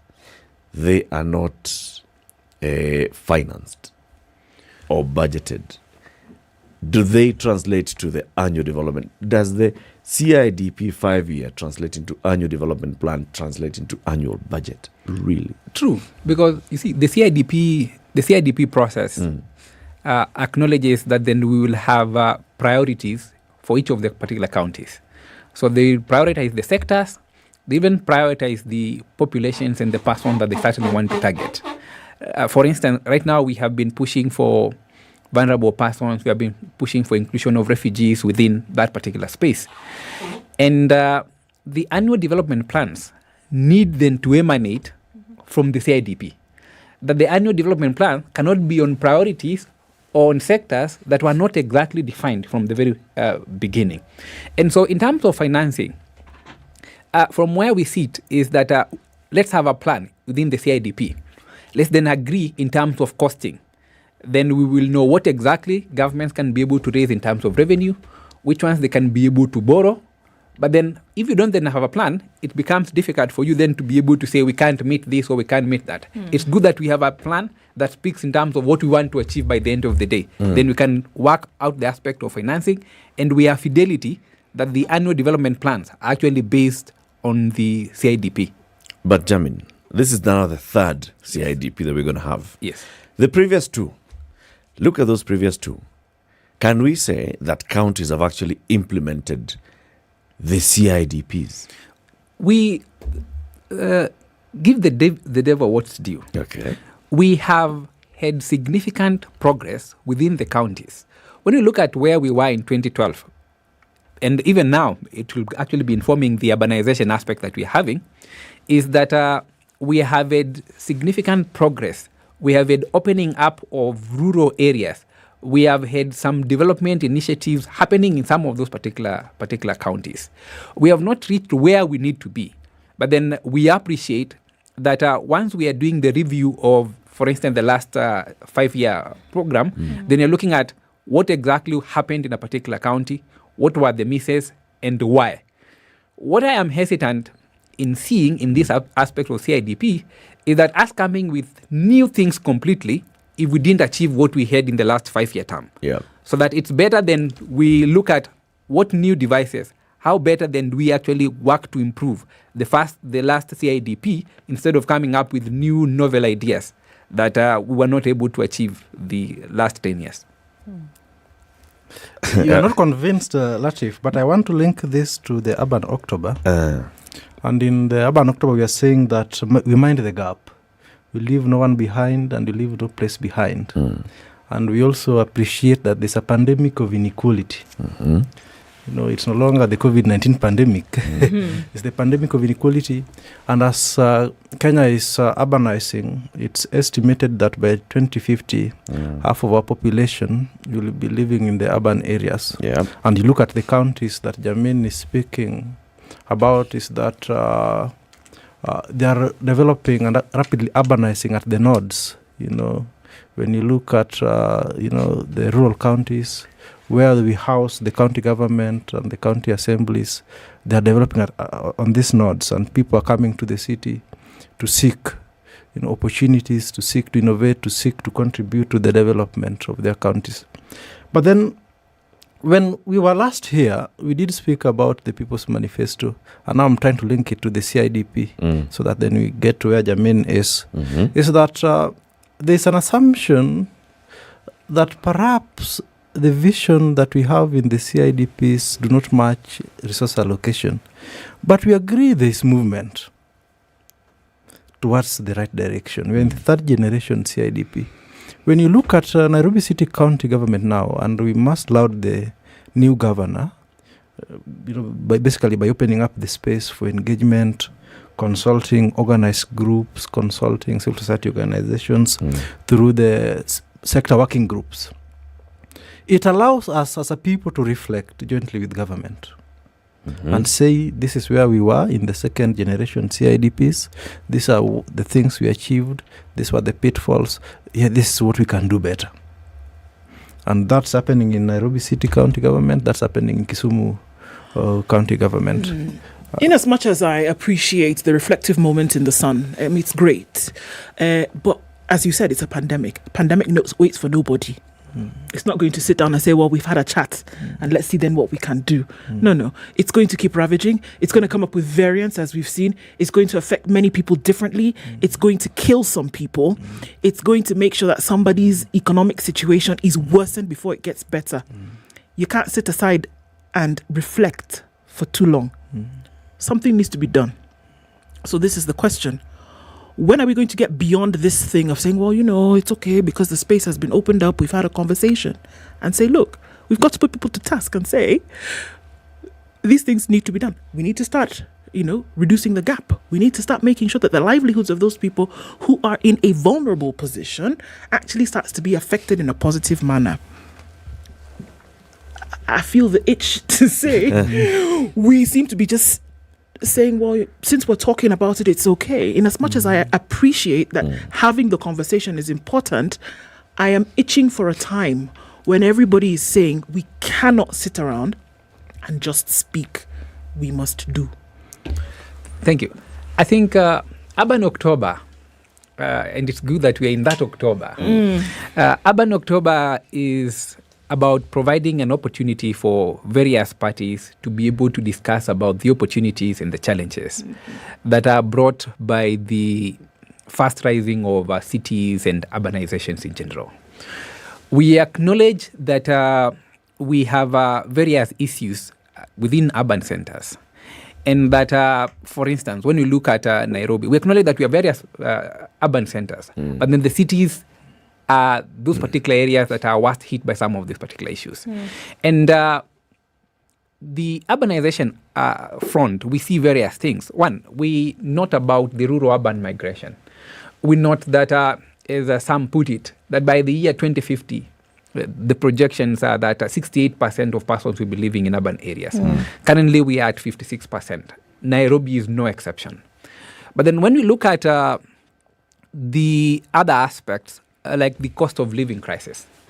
The cost of living crisis affects people living in urban areas more than it affects people living in the urban area, in the rural areas.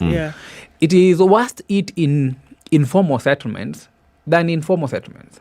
The other day we're having a conversation, and therefore we are reminded of what we call the the poverty penalty. That you are actually penalized for being poor, which would definitely mean that persons who are in the low pyramid actually spend a lot of money to access basic services than people who are rich.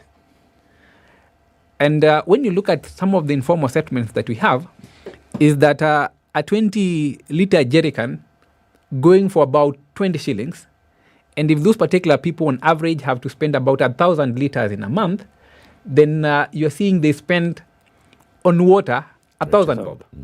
That is one unit of water being spent at 1,000 bob. When you know on average, then people who have piped water in this particular city will be paying about 180, 200 for 1 unit of water. And so we continue to see these aspects of inequality. The cost of living crisis has left the urban populations ravaged completely. And so as we have the engagement about inequalities, is then looking at how then can we be able to bring together to ensure that vulnerable people, as many people as possible, are actually included within this particular space. It's even astounding to think that 1 billion people within the globe live in slums.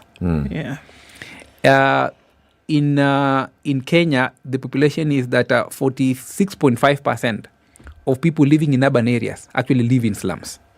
And so this is characterized by poor housing, unavailability of water, poor sanitation, infrastructure.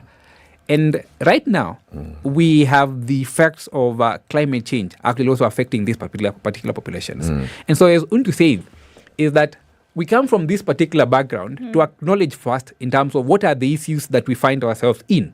What is the situation? What is it that we need to be prosecuting and working with? Then we identify in terms of what have been the gaps, where are we, and what has led us to be where we are at the moment.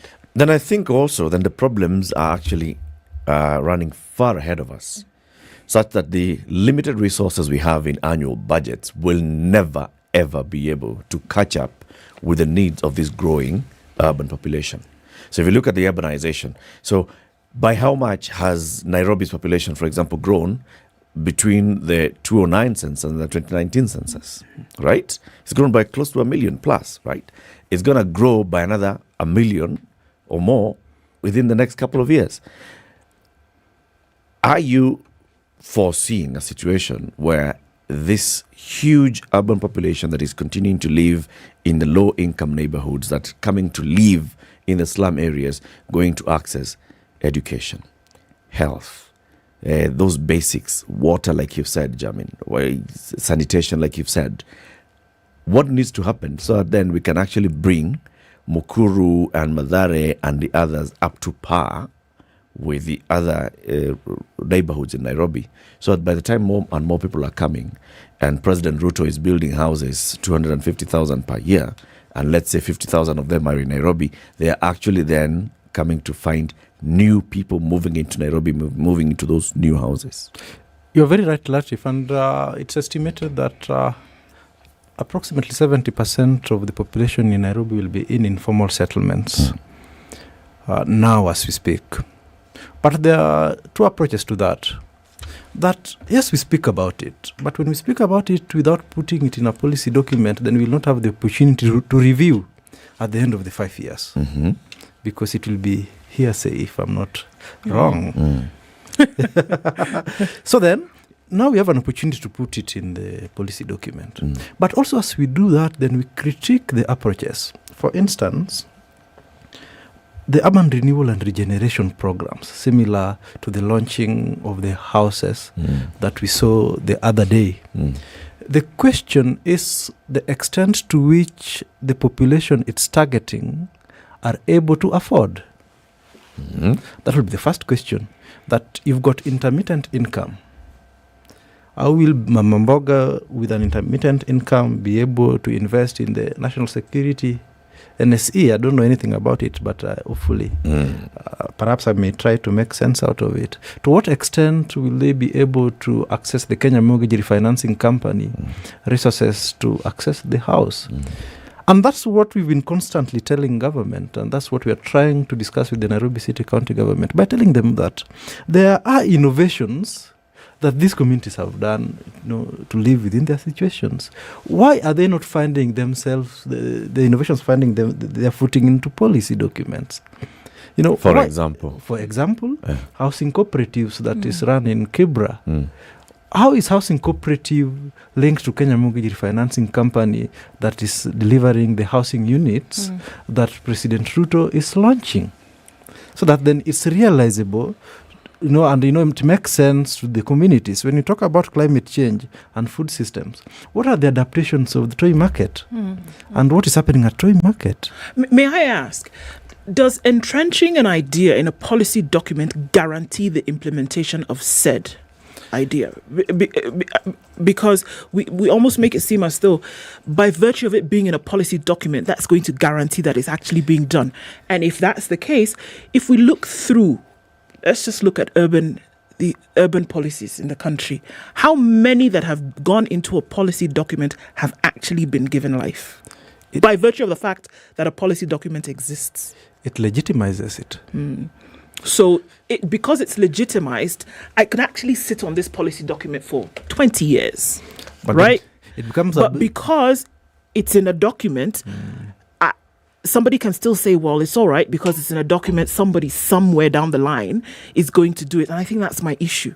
I think because it's in a document, then we say, oh, it's all right, it's in a document, so somebody's going to do it. And then somebody can get away with murder because it's in a document and the implementation is the problem. I think we all acknowledge that implementation is the problem of these respective policies.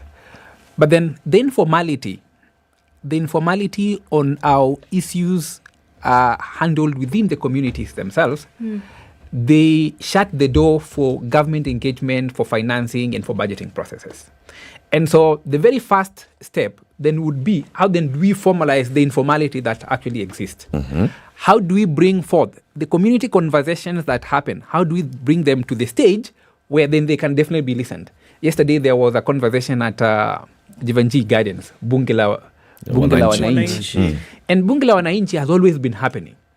But then if then Bunge la Wananchi and the issues that affect the communities are not brought within the invited spaces where development, planning and conversation happen, then they will simply just remain there. And so we acknowledge that the very first step is to formalize the informality aspect that's happening in the community. But then that is not the end. Because then the aspect of formalizing them is the aspect of coming up with policy papers and having that. But that is not the end.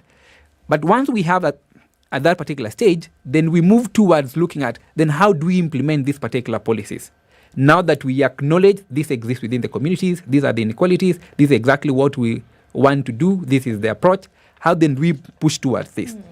And that's why once we have policy documents that begin finding their space within the CIDP, then we begin saying, look, we have these particular policy papers and policy direction finding themselves within the budgeting cycle and activities of a particular county. Then we begin setting the stage of saying, we're actually going to be actualizing this. But we acknowledge this country has many policies. I mean, it has been said that we are not short of good writings and that. We're just short of the aspects of implementation. It is unfortunate that the failure to implement this leads to a majority of the population, especially in urban areas. Nairobi is estimated that 60% of people live in slums. And so we have majority of those particular categories of persons suffering by the end of the day. What need not to be forgotten is that even within those populations, we still have different strata of persons who are more vulnerable than others. We're looking at women in those particular areas. We are looking at children in those particular areas. We are even looking at part of the migrants who also form part of the urban population and refugees, for instance, in this. And so even as we look at this huge population, we begin asking what are the respective needs of the respective categories of people? How can they be, what is the problem? Is it they have not been included? Is it they have not been planned for? Is it the financing that has is not adequate by the end of the day, so that we can be able to know, even if we are going to set progressive achievements by the end of the day, we're able to achieve our SDG goals. Actually, SDG goal number 11, that speaks on the need to have inclusive, safe, sustainable, and resilient cities. Because 2030 is drawing near. And so if we don't have these particular conversations, if we don't move towards actualizing this particular conversation in CIDPs, if we are not keen to see that the annual development plans actually reflect what is in the CIDP, then we will be dropping the ball in terms of moving forward towards actualization of the SDGs. Okay. Let's take a break. Okay. So, you can pause with a question. Okay. Okay. It's 29 minutes after 9. We are talking about promoting a better future through Urban October.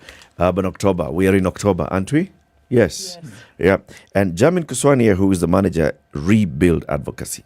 I would say it again. You know, every time I try and say it, I'm like, there's a way you said it that doesn't sound like the way I'm saying it. It's Rebuild Advocacy Manager. Okay. Rebuild Advocacy Manager. Not rebuild. No. It is rebuild build Advocacy Manager at the International Rescue Committee. And Samuel Orlando is the Executive Director at Pamoja Trust. We are talking about what is it that we need to see happening to the population that are living in urban areas as we hurtle towards 2030, when everything should be done by then. You know, by 2030, according to the world, we should be in Nirvana. As you head towards Nirvana, think about owning a piece of land, 1 acre free that you could win today, courtesy of AMG Realtors. I would tell Jamin how you can win.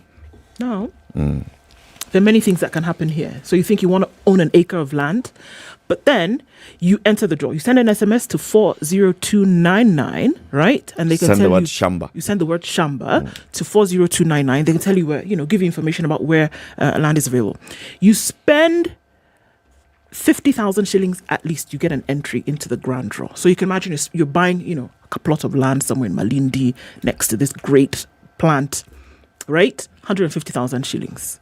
You get 3 entries into the draw. They draw. Boom, jamming, 5 acres.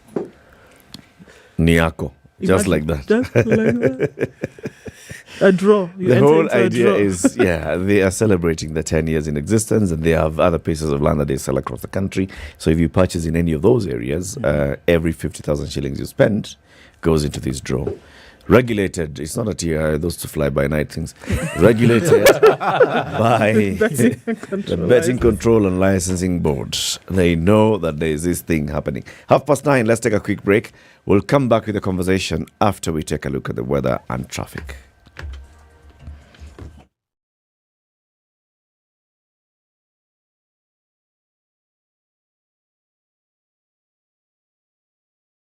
Three, 2.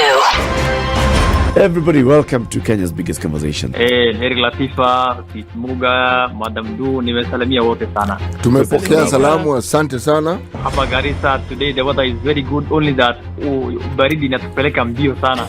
Baridi ni degree ngapi hapo? Hata sijui, lakini madam tunakauka sana. If you want to follow the money trail, you've got to think like a thief to be able to catch that thief. A slap from a friend is better than a kiss from an enemy. You remember the kiss of Judas Iscariot?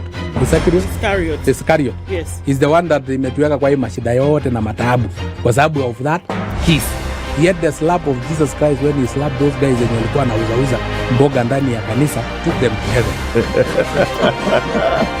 The Situation Room, Kenya's biggest conversation. All right, we're looking at sunny conditions in Nairobi. Highs of 27 today. Highs of 26 will be seen in a sunny Nakuru at 18 currently. 18 and sunny in Nyeri. Highs of 26 coming down to lows of 12. And we'll see highs of 24 in Eldoret, where the sun is up at 19.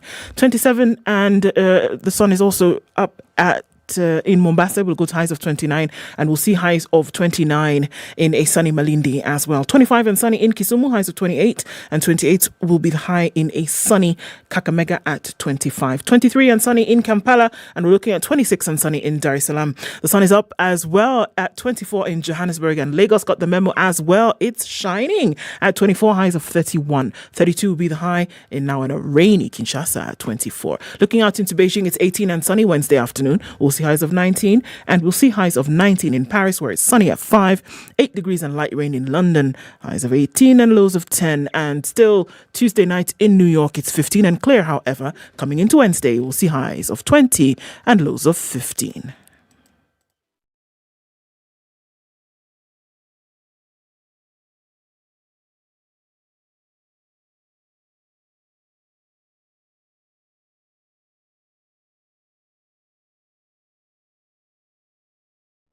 All right, more or less out of traffic hour shouldn't be too much of an issue for a lot of folks now trying to get in and out of the city from most of the major roads today. Mombasa Road looking all right until you get to that Nyeri Stadium junction out towards Haile Selassie at that junction. Some traffic there, so it's moving slowly.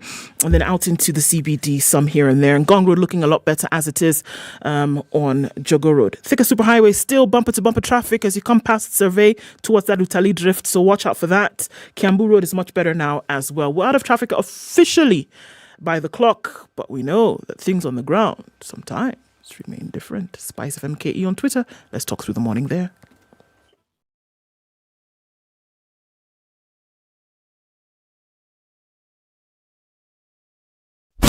Classic soul, R&B, smooth jazz, neo soul, and nostalgic ballads. Make some noise. Yeah. You're listening to Spice FM. Mature, intelligent talk every morning. Spice up yourself. 25 to 10, promoting a better future through urban Mornings done right. 94.4 Spice FM. Sam and Jamie, even as we are looking at this, we look at the development plans around the country. The question then saying is, what would then be different? I can understand and I see the case being made for legitimizing these plans, putting them down in a policy document, with which at the very least the vanguards of these projects can then be held responsible or accountable. I get that. But I think also now running the risk of having this cycle of planning and policy.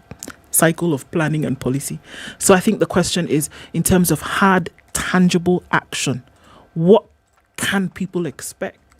Because I think about the people who are sitting in these places, in these urban centers, and they think, oh, we hear a plan about something for us. And they hear it every cycle. They're going to do this for us. This is going to be done. We're going to have a better stab at existence. How can we see these brought to life? I want to give you an example of the gravitation. You will notice that I don't call informal settlement slums.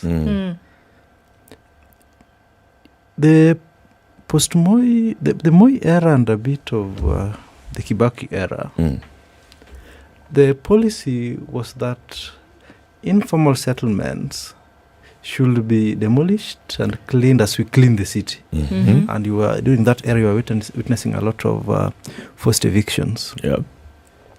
And then we noticed a lot of human rights language, development language in the Kibaki era.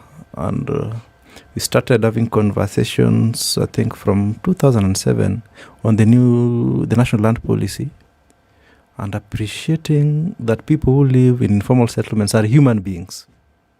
So you cannot just carry out evictions, that they contribute to our urban fabric, that they pay taxes, that there are people who support our sometimes domestic services in the upmarket areas and such. So then the language changed to informal settlements. And in informal settlements, when we call them informal settlements, we were agreeing that they are just informal.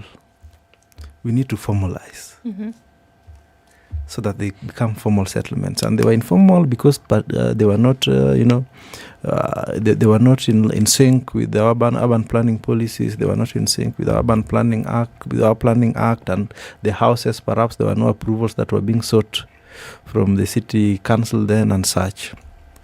So that then what we needed to do is to develop. And that's when we started noticing a lot of settlement improvement programs, the Kenya Informal Settlement Improvement Program, which was a World Bank funded project that was coming to government out of this agitation and policy documents that, has enabled a number of settlements to have security of tenure through title deeds. If you go to Huruma, you'll notice this. Jamin, I know, a number of settlements in Mombasa and such. We had the Kenya the Kenya Slum Upgrading Program. If you go to Kibra, the Soweto East Zone A, the houses that we now have there that were being developed by the State Department on slum upgrading. And that's why we are insisting that unless it's in a policy document, that it may not give the populace, the 70 or 60% we are speaking about, an opportunity to be able to hold the government accountable. It may not provide a framework for development partners to be able to partner with government, to put resources, to engage, in delivery of some of these services. And as I conclude and hand over to Jamin, is that any sane society should take care of its vulnerable populations. It may be through affirmative actions, It may be through, particular incentives that are being given to the private sector. And on doing this, from my perspective, then it's important that then the people are involved from the development stage and the conceptualization. Then once they are done that, then they are turned in the people turn themselves into monitoring and holding the government accountable, because we are talking about expanding the tax base by bringing more people to be able to pay their taxes. But they can only pay that if they are leading dignified life, if they are making income, if they are seeing what their taxes do for them. And that can only be achieved through the frameworks that we are speaking about. And I know sometimes when our civil society organizations, when we demonstrate, then it will only make sense to demonstrate and agitate based on things that government has put in writing as a basis upon which they are to deliver their commitments. So you want something against which to hold them accountable. Exactly. And that's why it gets into policy. Exactly. But it gets into policy as just words, Jamin. It doesn't get into policy accompanied by specific action plans and budgets, because it's about resources. Say, for example, the issue of water, like you've just illustrated very well. A 20-liter jerrycan of water costing X amount of money. The person who is living in Nakuru ends up spending many times more for water than the person who lives in neighboring South B. Many times more. Yet what this person is doing is basically buying water from somebody who's a vendor who is supplying via Mkokoteni. You don't know the source of the water. You cannot really talk about the quality of this water. So the solution is, can we get water to Nakuru? To get water to Nakuru, it requires a lot of investment on just the reticulation system and all. That's a lot of money. The government of Johnson Sakaja will never be able to have a budget that can take water to Nakuru. Let's just be clear. The government of President William Ruto, through the Minister for Water, who's it going to be? Water and Sanitation? Alice Wahome. Is not going to be able to do that work. So we're talking about it, plan. This person, that child will be born, that child will become an adult, water will never be in Nakuru. This phase of the CIDP, the national government has acknowledged one thing, which is that we need to have county integrated development plan. Previously, the approach has been, we are having county government integrated development plan. And this realization has been because we have many people supporting in different areas, but then everybody operating in silos. We have this development partner, we have this NGO. When you look at the combined effort, it could be able to do something significant to a particular settlement or informal settlement.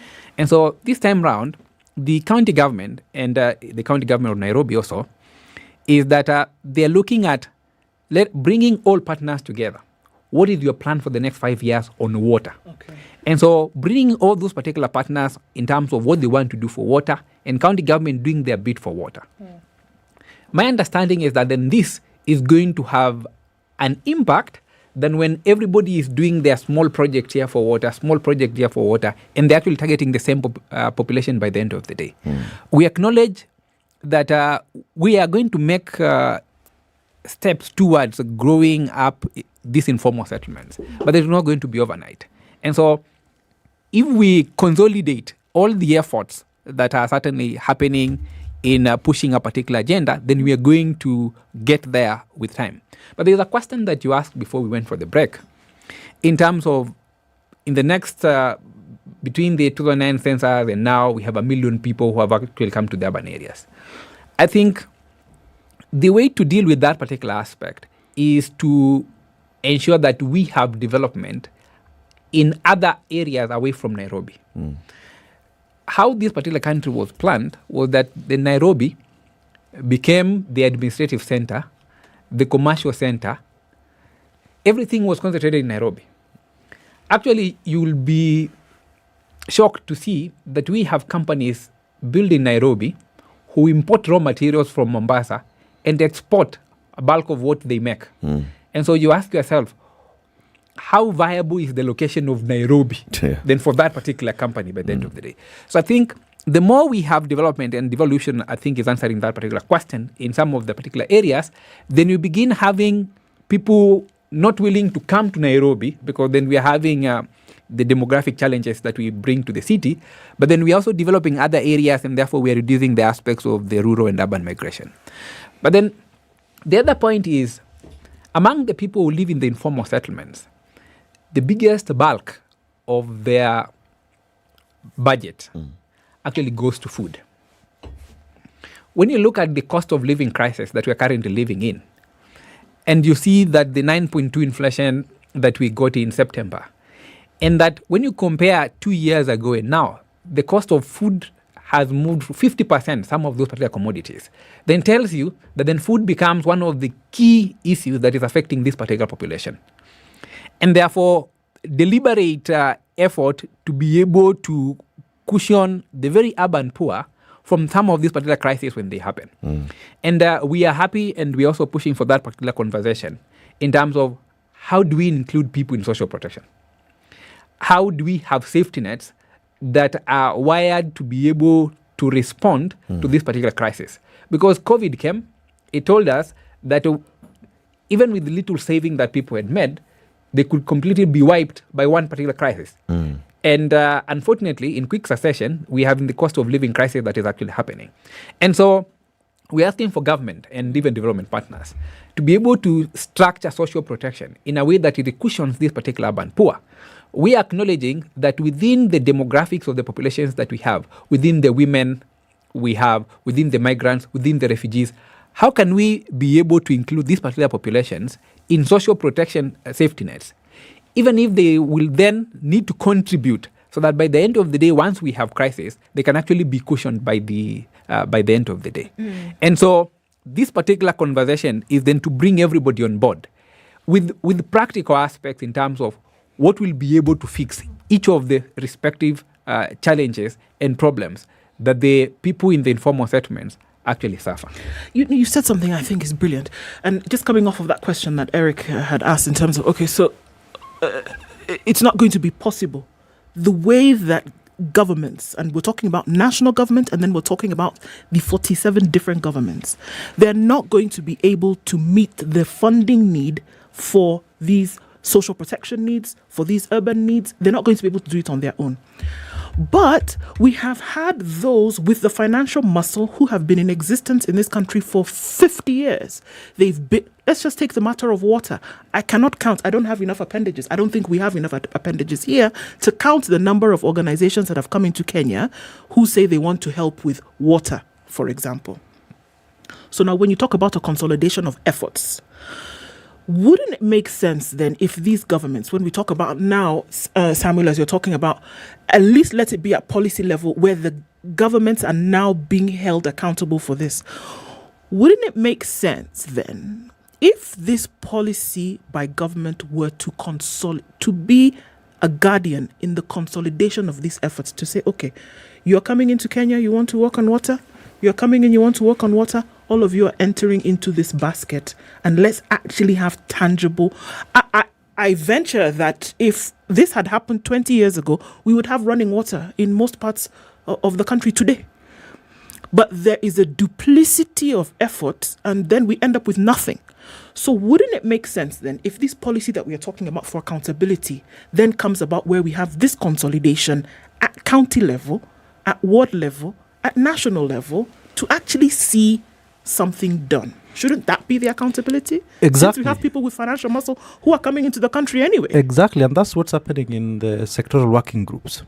We've got the land, housing, and urban development sectoral working group. We've got the health sectoral working group, where non-governmental organizations, community representatives, county government officials and directors in those specific departments sit down to visualize for the next 5 years, the state of those particular sectors, and then develop a plan out of it. So that then, as per Moja Trust, when I leave that space, then I know this is my contribution on land and housing sector.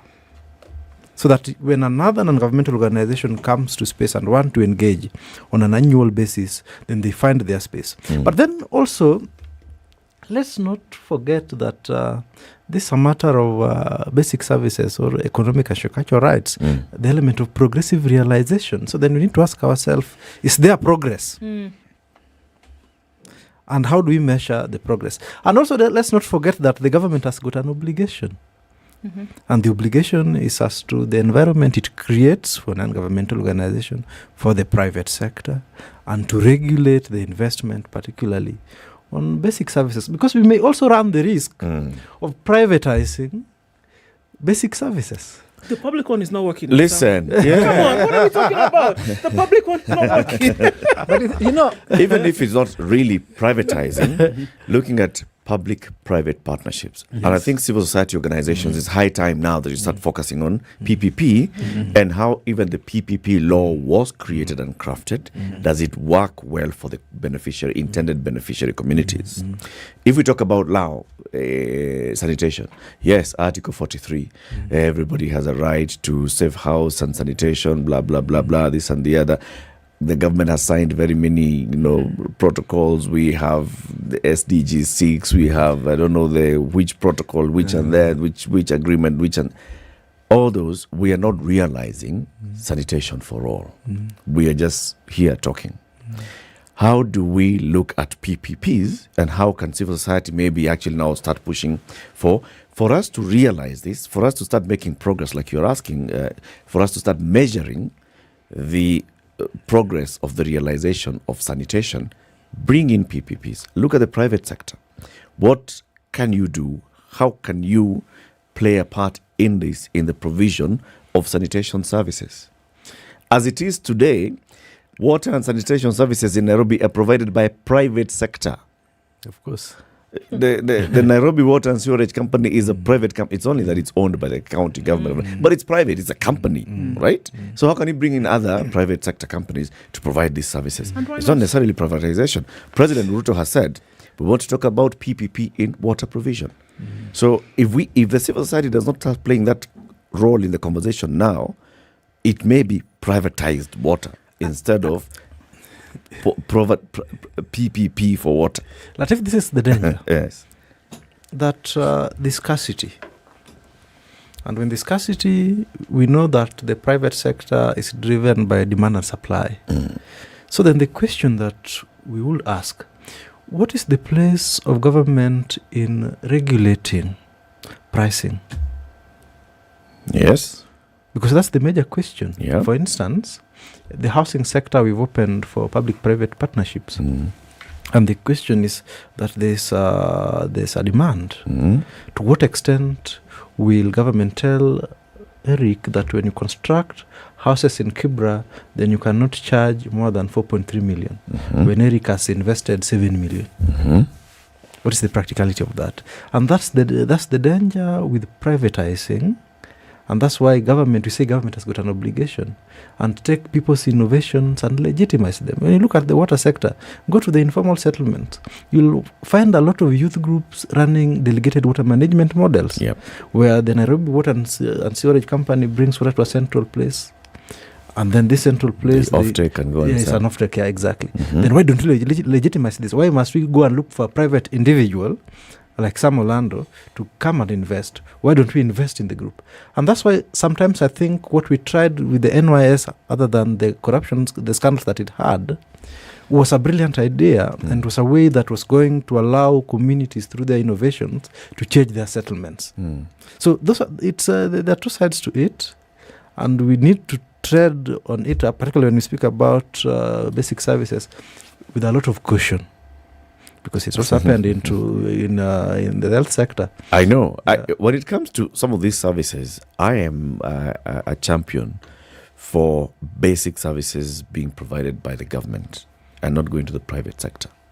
But listen, I am not talking about privatization. I'm talking about the public-private partnership. So where, yes, the private sector is playing a role, but then it is through the support or subsidization by government, and that's a government role in it, which then gives the government the moral and legal authority to regulate pricing, regulate your entry, regulate your participation. I think we are in a nice space where this is the conversation that is currently happening. Because when you look at, for instance, access to water in the arid areas of Turkana and those particular areas, the study done around that area says that we can have lots of water to supply that entire region for 70 years, for instance. But then the cost aspect of it is too huge.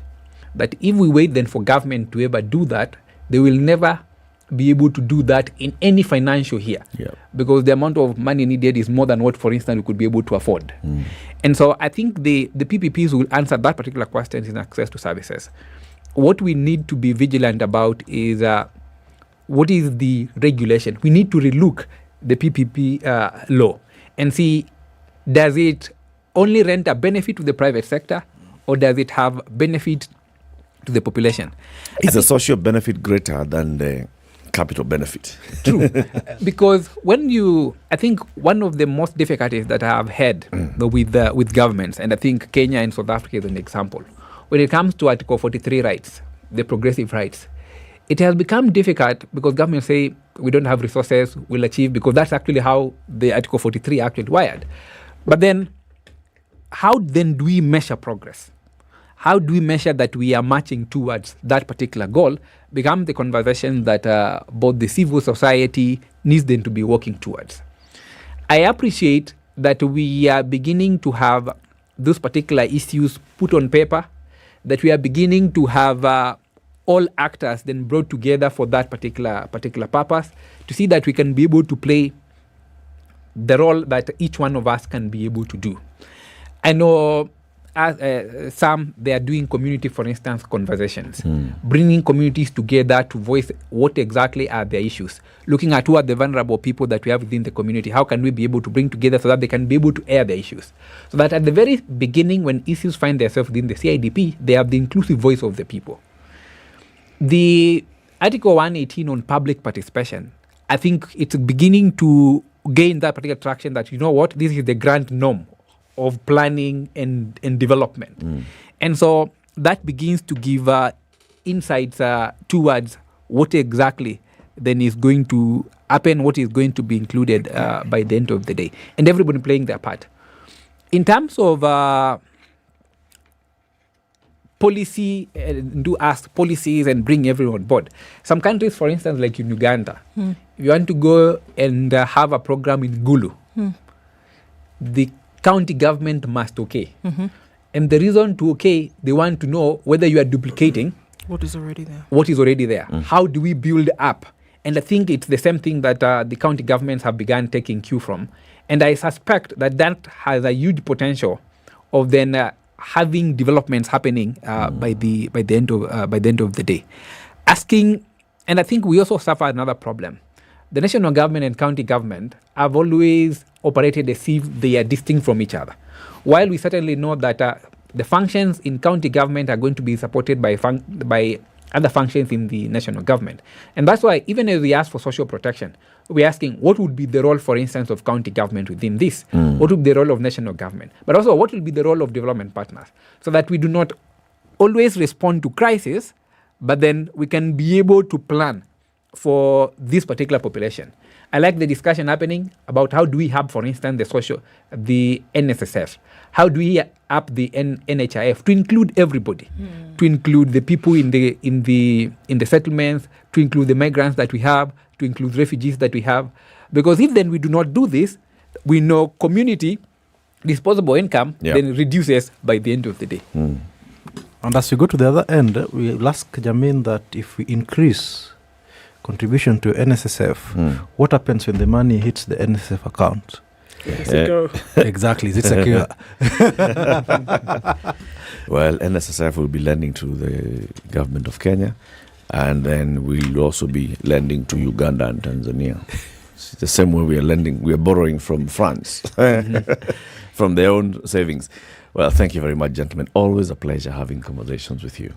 Right? Always a pleasure. Samuel Orlando is Executive Director of Pamoja Trust, and Jamin Kaswania is the Rebuild Advocacy Manager at International Rescue Committee. We are talking about Urban October.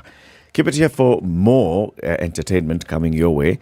Ndu, these guys are not doing their thing.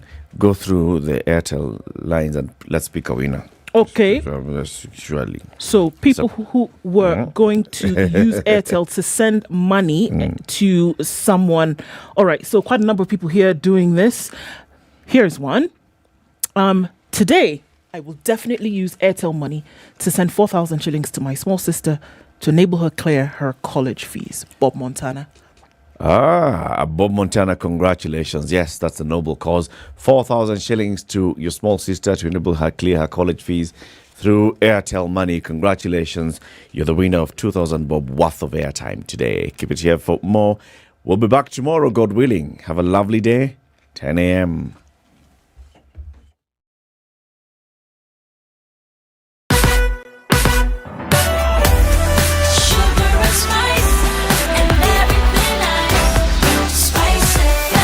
Spice up your life